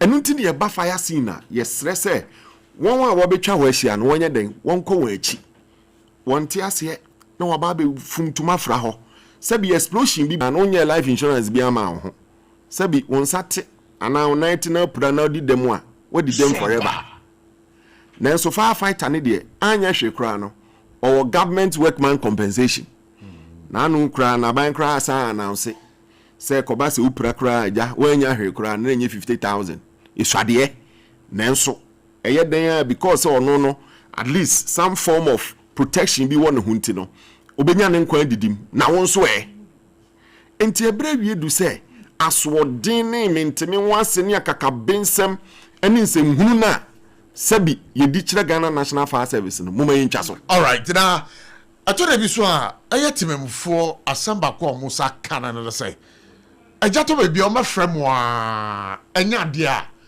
mo bantam response time no eya na experience na maba eno so mini Ghana fo binum ya adwen mini binum so ni technology bia wo ya so sesei a chese ya nkasa yete officer ye behunu se sompa ewo dome importem ha eja to hanti 54 ye momode ne emra ne bedum ja no bibia sa ni ho afi na ye hwese ye de sa abefo kwan no ebetumi aba ne no it requires a lot of investment was see sisi camera organa fa na nyina said e be ya se dwaw se yefie importem ayete no o si nya cameras na ye link ni nyina to a centralized system said e be ya obi ti ho a obehunu se domini obi monitor dome obi monitor achimota obi monitor kumase said e be ya babia no ai ye wo no ye betumi ehunu real time incident ne ya respond.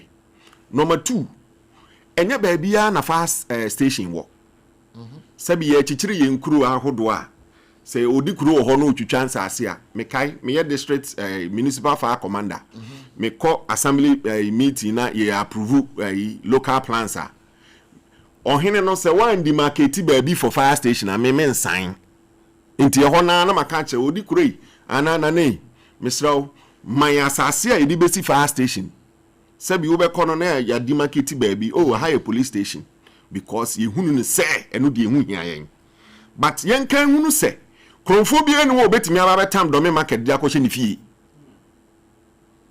No thief can go and carry Makola market say ono de wo ko wiade enti watam Makola market nyina de akɔhye ni fie. It will never happen. But a jaya kronfo tachi amoa within 5 minutes man 10 minutes maximum 20 minutes obedi wawu ase waja pade akuwan kasa waka ho aden na gya no yensuro no aden na wonwa woye gya ho adwuma yemfere won ni ndi woni aden no nyankopon kro bo na asase no bo ni wiase no ɔse na edi akyire no medi eja ɛna mede bɛ sɛe wiase na mede apanish nipa aden na saa nkɔfo a wɔyɛ saa eja yi ho adwuma no yɛnsuro wɔn ne emu wɔn na yɛ sɔre a yɛyɛ wɔn ayakayaka deɛ yɛkeka nsɛm a sɛbio nsɛm fata de fa but ɛtɔre bi a response time no ɛyɛ na fault ne bi firi mu response time sɛ wɔkɔfrɛ wɔn no wɔbae no wɔka kyerɛ ne sɛ nsuo nim sɛ wɔkɔfrɛ wɔn no wɔbae no wɔka kyerɛ ne sɛ nsuo nim na wakyerɛ yɛn phone kora a wɔde frɛ yɛn nya ɛno nti yama you see evidence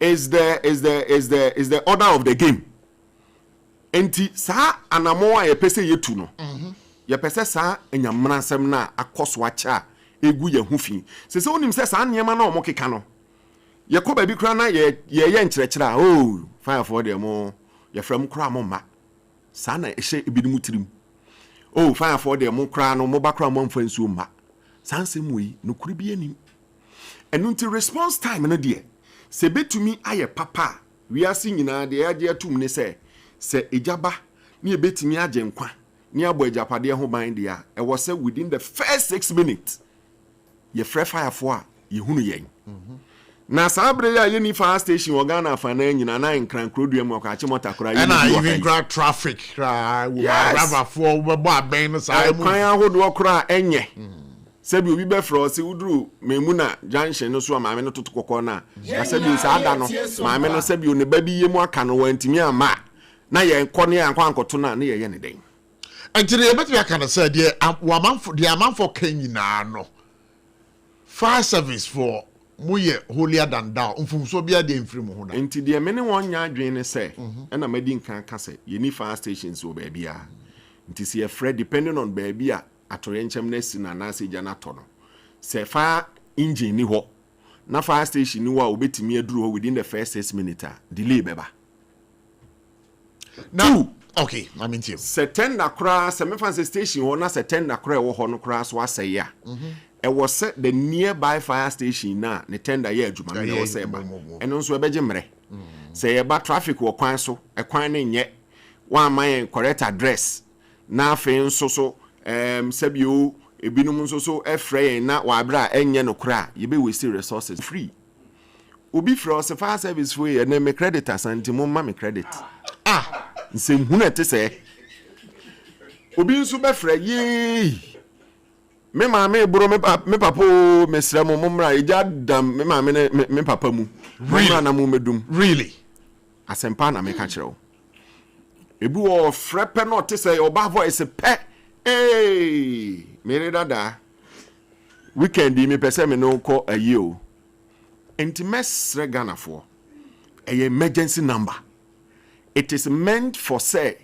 atoyen nkyemness no hwinhwiri na ba no yehia fire for mo ano ene ye wo se yefrɛ na wo fra odi di agro yi na sabio sabre ni mu obi hia ye mo a na nipa ne ntimi nyanyanya sabio sobo no ye de bohwan ye ka udifo a Ghana fo bi nim ye nyina ye ka ho bi o mo a mo frɛn a mo de ye homa ni di agro nyina no ye ka udifo a mo so mo ka ho bi because mo moa ema won a wonhia ye mo a no wo frɛn a wonya ye ntem enu ti na obehwe yade ye mo a ye de other hotlines aba na no wuku ada nsuo ne to a miami hu se nsuo na no ayede no quickly ena me de hotlines nyina etutu dwa se de be ya ofre emergency number no national one number me the numbers be ye 10 na me de tu dwa eboa mankofo frɛ yen se bi oyenya course e bi free oyarefa yenya bi free old ashoreman yenya bi free kanda yenya bi free kuntunse satellite yenya bi free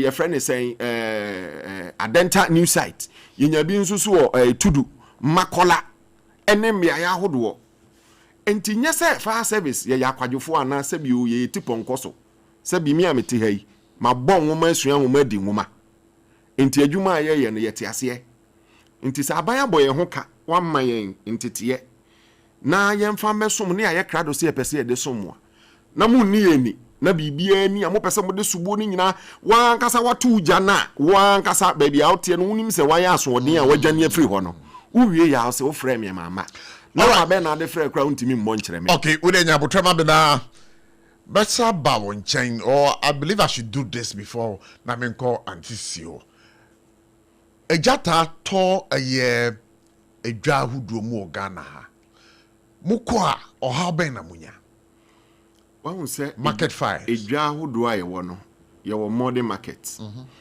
and yewo makeshift market modern market bi te say malls no ene de yashada plan a yashada esi no ye nshada ni problem ho if you say ho de anya hwekra no safety measures ahodo say akwan ye dedem hydrant I was say ye adwuma in terms of exits no ni ade no wo ho a ye adwuma but baby your problem ne ye pinedo oh me na me ba ha anti memu na te say domi market yes enti se bi o sa bia ye tete sa no bon se ya bobo mpata ebobo ho obehwe no ya nhyedam planning ti no yeah ya nhyeda ni centralized electrical connection and say ya nhyeda nya obi a market managers na nhyeda mpe obi a wakwadare wa adwuma ni ma obeye wiring wo sa bia ni nyina all right enti memu na benya na akopa electrician kwanche bi no abetwe nkane aba fuseni na beba o se o memu na ma mentwe kakra no no so abetwe enti tem bia na ho no illegal connections nkwa wow ahunidie nhyeda nkoso baby a obetu wura kura agu kura ye problem enti wopon a opentem obi kura ye meku panyin opentem kura kokoya asore traffic nso ne ade enti wura kakra na waye no o hye wona pata ne nchen opentem nti o hye ni nti na wagya ho no kɔ anadwo da suom na aso apata no mu na edija aba ebinum nso so da edwanim ebinum nso no anuane wo edwanim enti ye no anuane no egya no ye wi a ekwan be so ne ye fa ye dum no yenum ni yenti na akwa akoso mpatadimu na chese dijaba won oda ho no ebinum no ataya ebinum so hye niema nti owie na ne cigarette no wanhwe no wanum no ohuri to apata ba akoso a eja na abai ekwan ne damu nti no ebeye den kra na se ye basa abia ese yebedum ja yenya ba bi kra de yenhyen kese yetimi afa ne yetimi enya access to ba bi eja na campus yetimi adum no nti subo ne de eyo mamu ni nyina na wo se yitimi hwe ne etoto niema right from your friend is saying oman no eba assemblies ahodo na yenhwe se edwa ahodo a ye wo no de enya abafu de nyina no yembu na yensi abafu dwa na yemfa hydrant emra ho yenhwe se exit ewo ho alesa a serve as buffers you find say bus emergency aba ye betimi evacuate nkofo ama wafa ho no na mnyini ye ntimi ye mfato ho a me ko central marketer yesusu a ye kodwa mu no ye se ye wontoma fo lane ye wasomade fo lane but ubeko edwa ahodo etete saa no ye funtum bibi afra nti se ja to anwa a ye ton ne de carbide ne ade afra.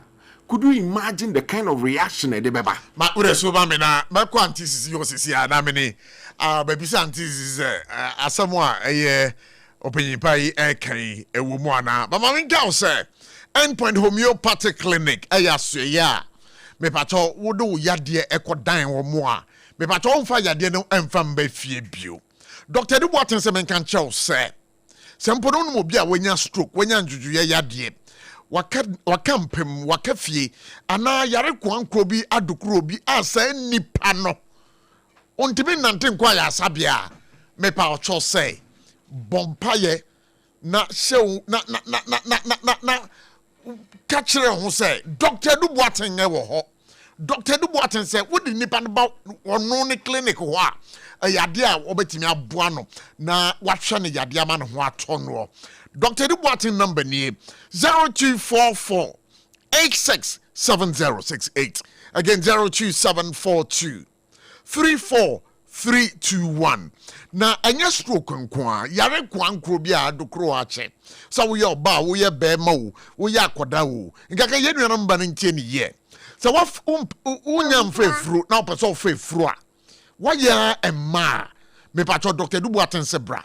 Bema bi o ho prostrate hano wo jinso ano wo chemo jinso na jinso no mo apai mienu bema bi so o de bo ani apayram say ye wahra wo brebuo ni wuntiri mu nsam me pato endpoint homeopathic clinic se bra na e wo endpoint aso so no wo mo massaging any physiotherapy session once again obetimi afrɛ Dr. Dubuatin sesia afuto bi a wo hie bia no ayade a ode be ma 0244 867068 02742 34321 Time Herbal Mixture. Makacho say ayahuban boy breakers pa. Insure started to toy malaria etidi yade eba. Typhoid fever ebe cheche amamfo. Join this fever. Me pacho bo modinge. Nakope Time Herbal Mixture. Kanka mo amuye jumaden. Modra ni Time Herbal Mixture. Bon ho ban efre etidi yade ho. Na we obema we oba wahimfie ho no nyama nhye dan koye insansan how ujunso ana obema mu hyehyew enam nsan yade ye Time HH mixture and the capsules and ebedi wakagiremu eno pe bia to a drugstore pharmacy shop bia ben obia no ayade won sa beka from 00444 17669 Dr. Otafrija number no na obi bisa bisi asa bochi na endpoint for no wo ka o masem no ankyere bebi omwo ebusuafo ma men kan say wo me cha kwan e wa Accra ha Shell signboard e was Painters Road na sakai say wo hwa mo kuma se a omo kronom abohia na 21st clinic sciatica yade wo hi yade ya papa sciatica e che wo nan ba ko a untimi nante da atoda bi na ekoba na sa na ai se obi na ato edro onan ba ko usiremu ebeya wo yasa ekoba na sa kai se age 21st clinic nkoa wo ma cha kwan e wa Accra ha e wo Tantral Hill runabout so wo tema wo mo Roman Catholic Church no asonda na echi wa takwa de ubehu wo mo afie kuma number 9 station takwa wo mo eye locals no baby SOMPA FM wona so hwe mo sunyanya wo mo na regional hospital first gate ne de din hwe ni mo wo mo otachima na mo nkransa wo mo brekum goso na oboase bomoding na for 21st clinic I was 0540 311 311 0540 311 311 we de bushafo mo amutie nyina enche mabie lines na tum numbers to call no age 0260 196064 0260 196065 yawo eye DO2 Desmonaka wono eye the head of public relations at the Ghana National Fire Service yenya ba eye man sisiso ewa ha would when it domi market wa market women association or no ye wo mo twatwafo man sisiso ma akwa ba yeja say wutie aye fire officer asam okan adwemu no nsam na okafa mo no nyina no wo anu ye bi me pacho matini okan nyina na medical ma atiefo ni ahwefo me ma wo majo asam okan no eye no kre ni nyina aye no kre nia ewo mu a echi madwen kakra ni eya emra ye frɛ wo ma wom de ba no enu de eya echire che but de wo kan fa adwa no ho no ni nyina ye no kre ema na sikwan illegal connections chese obi kra wo ho a opon a ni plug kra ondum no ena sese Ghana awiabo heat wo ho ensuo so to apra nanso eka ho pa tender etwa wa wodadan ni mu a usuro se ebekun ba mota no aduane so adwomo yes I no aduane se sa de ne ye brown ya ka fire service domi sei ene sei kra ye program wom wo ho wom ne ye wo ho da bi obi wo kra akoka kire na obeka kire se enu so ye wasem asotwe bi eni wo amode ma san krofo na na wo de be ye no ni ya be man suspension okwa obeba that's how man suspension okwa obeba no obeba be no aduane ni bi ana ye executives anase edwahima ne mpanyimfo ye yadwen se ankade bi ebo 5 ye nanti dwanim fire service for aba wo mkono yankasa nso ye nanti edwanim ni ahwe wo ma anu aduane ade just obi okra wo frɛ no a se ni obaye ne ni ode be hwe no And as I said, 24 no mumu. Mama, we can be phone. Just a gun at 24 dear. No cranny, I mean. As woman, dear, woman, suradi and so. A 24 no. Market women. Market ma. Woman's radio. And a mumu, and a woman, muadi and so. Woman's radio. Said ja, domiha, a ja to her. Mean ye crab, and penny and son. I ja, a to her. Yen, ye decan frey and ye drew hono, and check and a fire for by. One by wom see for penum light, editor form. Intima obia anko. No more fre electricity for. I'm on my bansa. Besha may, and my baby ginger, muntimine fire service for Ninka, Namoma and no mercy. Eh, me a jawe me pushing fire service nino. Non ko, no ko wua. Obi this year. Wo no man into onko wu.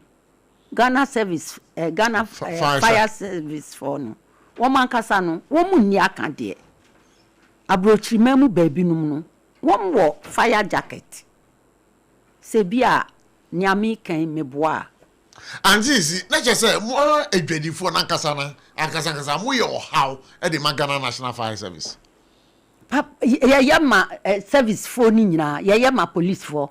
Ye ma himfo ye ma baby a ye ho ahomte obi betra baby obeka se o ni amami kan e na oni de e na onka ma ema no ye ho ya ahomte Ghana edwadifo ma na se edwabia no anjisi edwabia no se mo market managers wo ho queen mothers wo ho e ma no wo mu ade o minim baby a chese se wo ton ade a minim huma eya ebevra yen emeton ade wonu wo beka se nyankopon anase bonsam edi special hum bi evra yen anti mo na mo create problems yenye ena asem no so ba ebia eja ato baabi wo benya abotre no Chesa tem didi kwa won be di fire for ni ade no ebi wakra wo ginachi ana kwa ubu afu because enye won fault obey ekwan mu traffic obedu so a edwai mu wo makeka boso me do me market enim ho sei ukuta ka akra na wu ba enye asem ketwa wo ma yede wo ma gina ho a security fo ya won pam won ho wom di wo matem da bia so wo pam na anti market managers no omo ntimi ntwe adwadi ni bia so se oye nyamransama ye ntimi kan cho se ye nhihye a ye de ama musemu ndi so nie nhihye se wani so a and the wudwa no uni no ha prof yes wo ho wo ho obi wo kwa obetu afi dwanim waka na asem ya suspend no ya bonika obekwa obeka se o madwanim bium unemu obekwa kopie wo baby fufron no otariban bi hu wo ho ubeyende. All right, mama, now say this one before I pick the call, so no the mama can say no just say the okay nyina no wajatum say one kasa no one more how and again no what she says no say the response time na me can wasem no o say ho de ono nya adwen papa. Oh, response time ne de on say me can say because ye ni baby enti no sempempi no wo friend ya depending on baby a atoyenchem na si any baby free ba no eno de ejemre kakra na sometimes bi ana station ni kura bi ben ho nanso na afidie wo ho no asai ana ho atechema yesi na wo se ma fofora e wo baby foforo nso so ba eno nso be jemre nti eno na e ma delays ne ba no but in pay service won timi nya ho hwe na wonim se bibia duidie ya mfre fire for na akoye bibia ho nti won friend ya yimedu ho no na niema jinsemu dada nti e besre Ghana for ejane ba whether say obetimi adum no untimi num no freyentem. All right, Sabre obetimi afre na waba ye dwumadie no so 0260196064 0260196065 na wode wadwenkyere abeboa. Hello, good evening. Anka Bochi. Yeah, me patcho wana me ne kasai. Bibia boko there. Bibia boko. Wadara mapacho wana menene kasi. Anka bochi. Ito yestek. Espre anka bochi ya. Me pacho Elliot bebe say yenko. Why? Ya kawasem ni yenko. Maybe I just want to why. Maybe yeah, Ghana for. But maminum, almost way. Seriously, because I get Dominican, Makola, the same thing. Only do like to know. But any Dominican, you don't Sabio. And yet you can market or you so this is the time you are wake up call to the market women. So as a leader of market woman leader, no matter who would you ye? Ma, who you ye? As a leader of a woman at a market. What take this your funnel or be on cash? Can't you say be on your market women? Because who as a leader? Who you do my year? All right, you. Mamina say Ghana National Fire Service for so you can direct some of your questions to him as well. Hello, good evening. Good evening, ABOTCHIE. Yeah, me pacho wana menene kasi wadarma. Yeah, kida. Life ya lo, baba ya. ABOTCHIE. Yeah. Kama uni mtabi nuwari ko program. Yo, me pacho. Asema mameno kano. Wupa oyemu kahimao nenso boko kan otanya undi beto so no mata aito mko beka to mpeniye ntina wo be se ni ga wote ila to mpeni marinki so una ko fo ta bro mi kana ehule ni kure pepe wa be kan ya tanfu le pen kure kana ye ma hunu ya ntima mena to nsa sma o kan kure ni o be kan o ko ya tanfu e ma man nso pen fa se this man mo unsa yes ko ti manati unso ka di bi a to be there from obaba no obonza la yes video kwa dia na de so won di mi se onya ba ye na awon ka to obi ganu ano nwe so o se so won mo serious enu won na o se che nya butre mo amu ko so tuma na mo ye no mu che tu mo ate no mo ye duma ni ni se obi be private ni ba be na won se ya janchi ufie na be ni de but o do be fi from so o mo so threat damage na o mo to a ehia pa be yes, that's Baba. Hello, good evening. Good evening. Me pacho udini bebia ukase free. All right, what are my pacho that's it you. Let's say, Gaddy for no count, and I ate him before so any end the cost of it. Let's say, my idea on that station. We didn't excellent that banner to the more now. Catherine is there. They don't be in a bit of fire. Or Gabriel say, I will you are in a Luciana. That you decided in a corner to them in a bag. No, I'm only bringing my fire as an airplane. Anyone when if I go in the bird down to what I can't mind it together to you found morning and I in the other my Tiana and Eddie, they can don't cause fire a problem. I'm the first of the most of it. Almost you know, good fighters when I'm mine. And the market one to me jokes about what you come out of the panel for the cylinder, we saw a market. Wow. Oh, I say, and Canon and found. Mamina say, and I may and pick a call away. Hello, good evening. Good evening, Prof. And say, me pacho me hoyo, what are my pacho wana menene kasi? What do you do here? Oh, do. Tamati saying. Yeah, Babo. Okay, what am I pacho my deal? Prof. Yes. Why are we still doing all baby? Now, the same point to Kakra. Mistake, Ben, am I? Ubaya program, Ubo cassette, Cassette, Ben, am a boy. Boy, dear. And so, a money Cassana, and the set of Babino. Yes. The minimum set of the 5 months. Why did this to came on? There you now, so Utieno. Science and Bisana in Tokwana in somewhere see no. We'll address you all those concerns. Maybe I one follow conversation here. Okay. Hello, good evening. Good evening. Yeah, me pacho. Apom you. Adama pacho wana me ne ka say. Me ka every second I'm the open. I'm telling you, I'm telling you that you know what kind of thing now you know I to be a mom which I didn't to be I want to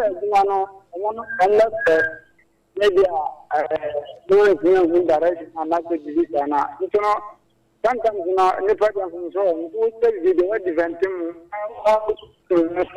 one can hear the idea that you mistake so Antina, home is no one hour. Zedia, women want to be media now. You need a matter. Me that say. Hello, good evening. Hello, good evening. Yeah, me pacho dini baby on casa free. Pacho dini you on every time. All right, pacho it you. Pacho na adiba kana pese umma no fire me umu different types. There were issue a paper. Ordinary fire, electricity. And I say, oil. It is a car, medication I got down. Naka, Lycia, inside among friends, speak just type of fire bank. No, they know the type of where things that I say we hydrant we are the could do. Because who cannot see electricity? Electricity and face you and come. Even in the first place, the corner of the electricity, okay, so actually electricity, so can I say easy them. Yeah. But because of the list, it is I don't know only. And then can look at how I say electricity out in your car, but so I know there will be any. The now war patch na say eja to baby irrespective of idea my jana to ho no na won bedu ho no hu live wires e wo ho a eno de agi se wo di kan bo aya ECG for amane mo dum no ansana o ma start ejuma na ma start. Okay, but me prefer ka BBC o mo musa o mo be friend ni the type of fire. All right. Very well taken. Yeah, that's it. Hello, good evening. Hello, good evening. Yeah, me pacho udini baby on kasa free. Me also kasa free that. Okay, what am I pacho eti usu? Me tie mo in program a very good educative one fine. Sure. But the problem that can be war near paninu kanu hu se fire service ni kan. So we should check the service pa ko be kan want to da me ade no. Ka obechi no. Debi. Anya sa no kan ye. Me kasa be tie ni nya. Me pacho ma mentio. Yeah, me chane say. Ofi akwan nsam dia o kan yi. Yeah. Anka we me ati no. Ono so ye PRO so ye dey. Yeah, ajuma na ye na me friends and serviceman. Na dia me chane say obi ani super no do ajuma no. Oko ya nurse for doctor na dia ba ko nurse for ni bi ho. Obi chane for no mia. Oba ko nurse we to them we say you ya wi ni na wi ni adansi bi ase. Oni pa me ya say your kind that's why I'm telling you. You obi ani super no do ajuma. You can defend it. But let me also let me also ask you, sir, who publish a false news? Unim say etiaga namra. You can't be in this position and can't say that one kind or the other one because we're not only. All right, me that say. Hello, good evening. Hello, good evening, bro. Yeah, me pacho one minute can say what are you? But only about just one day. Okay, just one day. Pacho my NTA. Pacho, me da papa na si wo insema ene wa beka se de o kan nya nso no kre.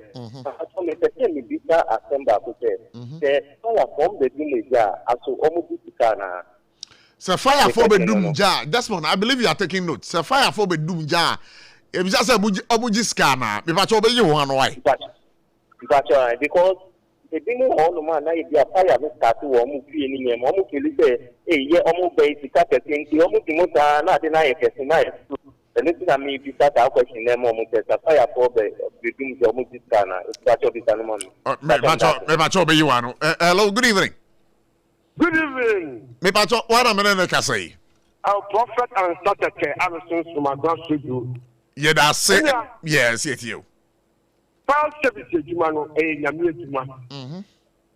I said, fire service. Oh yeah, one we probably that is so billion with market. It's to Ghana, I can see a big in my age, and I'm going to follow. You buy a academy, and so 8 years, you have to first 600,000. Why you sound you are? You want to talk about it? I also come. Yeah, my mom will be there. Percent, you Baba checking. Great people, the top of from the first boom, but meaning that they ABOTCHIE. And for me, I ain't got pressing. I will up my temple. And I did the domain. I know you want to get cocaine. Oh, Debbie, Debbie, my name is Nyabotre. Police for, what fair police for? Oh, why is you around? My father, a friend of being, not I'm who come. And then Mamma, I'm friendly first to him. No one getting ABOTCHIE dead. And we are able, but no problem. It's your business for a gross to me that's it. So by Beppe 2 calls now. My call for the response. Hello, good evening.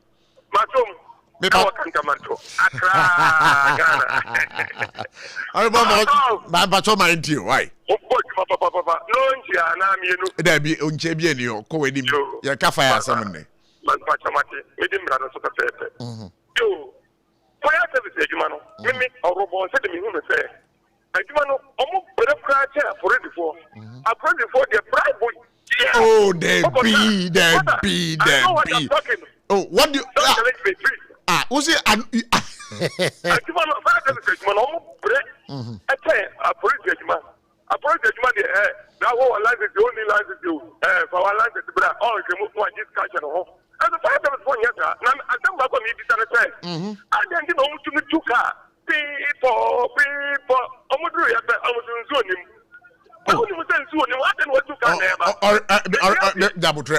I'm saying, yes, Komodias and Wenty. Because I issues in our address. I would be one TB and to their consueti. Hello, good evening. Hello, good evening, Prof. Yeah, me pato one minute kasi. Abdullah. Hey, Abdullah, na no friend me throw back one fa. With a Kawasam Nianko. Kawasam Nianko. Yo, Prof, I'm say fair say you say mano. Apa no kasa ye tin be juma e yo wo ne nkwa.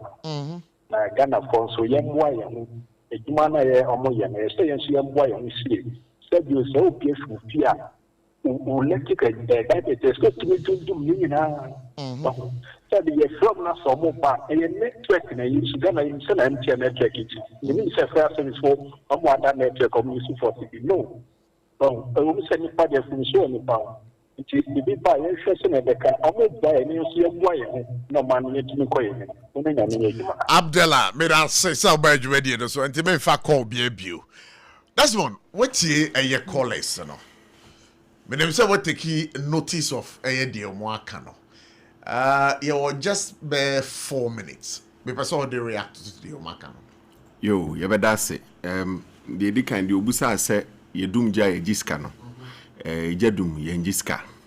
Ye wo adwuma hodo afa service ya ye jiska.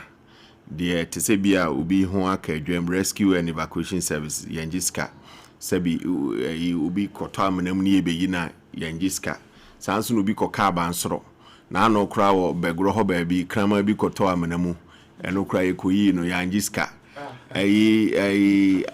Adenta new site to say nano structural collapse krama bi kra yi no.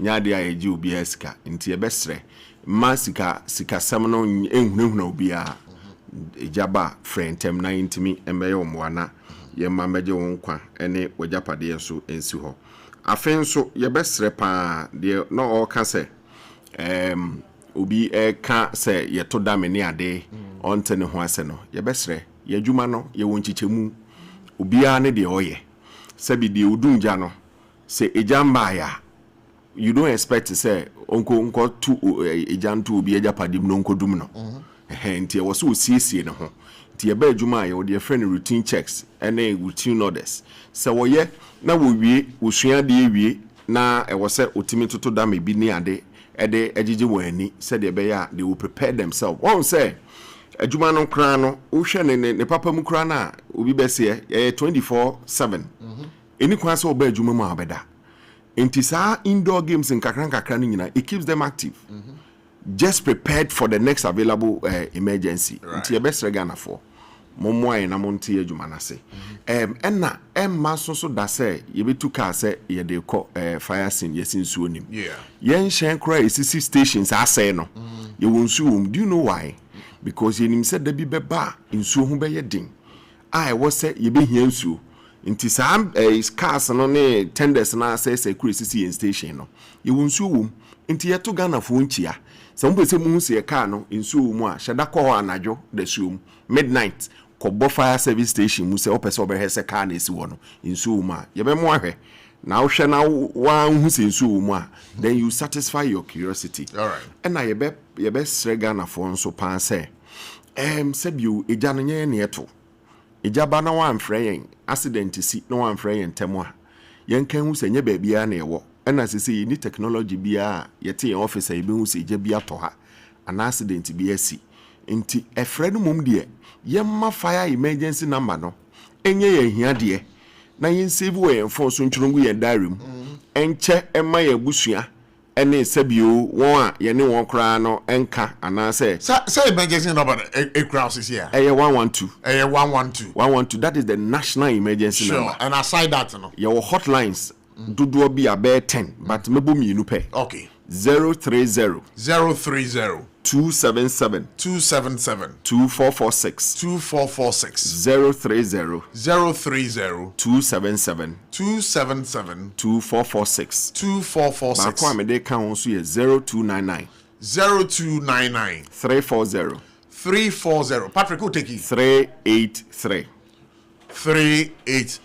ti ye best Ghana for we dey me bronya de a me de magana alright etiefo a wotie ye said de be ya eja ne ba wo frɛ yenya ene ye ba be ye omo antem impempi no won a wo frɛ yentem no yeduru ho ntem a yetimi ye won moa but na no tudu je ye ba ye police barracks way omo frɛ no it took us just 2 minutes to get there nanso esanse won hu ja no one frame timti no eja no ehye more than 20 minutes ansa na wo frame ti bi wona ne emergency mu dada enti ekoba saa na wo hayen ekoba saa o ma go through a lot of stress hwese ye call 807 ye free ho na about 3:41 am Thursday morning adechemo yeah yes ti e best Ghana for munhu Ghana for fire service say ye mo ahohia mu boafo. We are your dependable partners of development or in development. Inti se mo ehun ne sadia na ya ansesa yen suban na ya anya ya dwen se ye gi fire service atum na ya kɔwɔnkyɛn na wo ɛhaw ne wahia de no yetimi abusa ama won so akyirikyiri mu akyerɛ ne ate yen ho ase a na ya sesa free yen ya kwan bɔne ho ne yen suban bi ho a ɛno na bɛboa ma preventable fires na a constitute about 90% ye bitimi ate so. All right. Na boy empa yo anti is here ko say yes obi friend o say odwuma no nya die ni senti na adwadifo no omomfa abuo ni die ma wo ka say yenye ni yie no ni yire e wo market na bia wa ye ni amo ho ana wa soja bi na yakoto no ne ma no suspension ne ye pam no so on kotena fia ono na be di achi aba say aden yen consider no oni obia wo fie ono hwe fie ono yesi nti adwuma no yenye ni yie ebia ne yire na wo dwam no ono na naso odin o ma so odin adisi mama na say Desmond Aka the youth would want to say we are grateful, but this is a conversation that must be ongoing.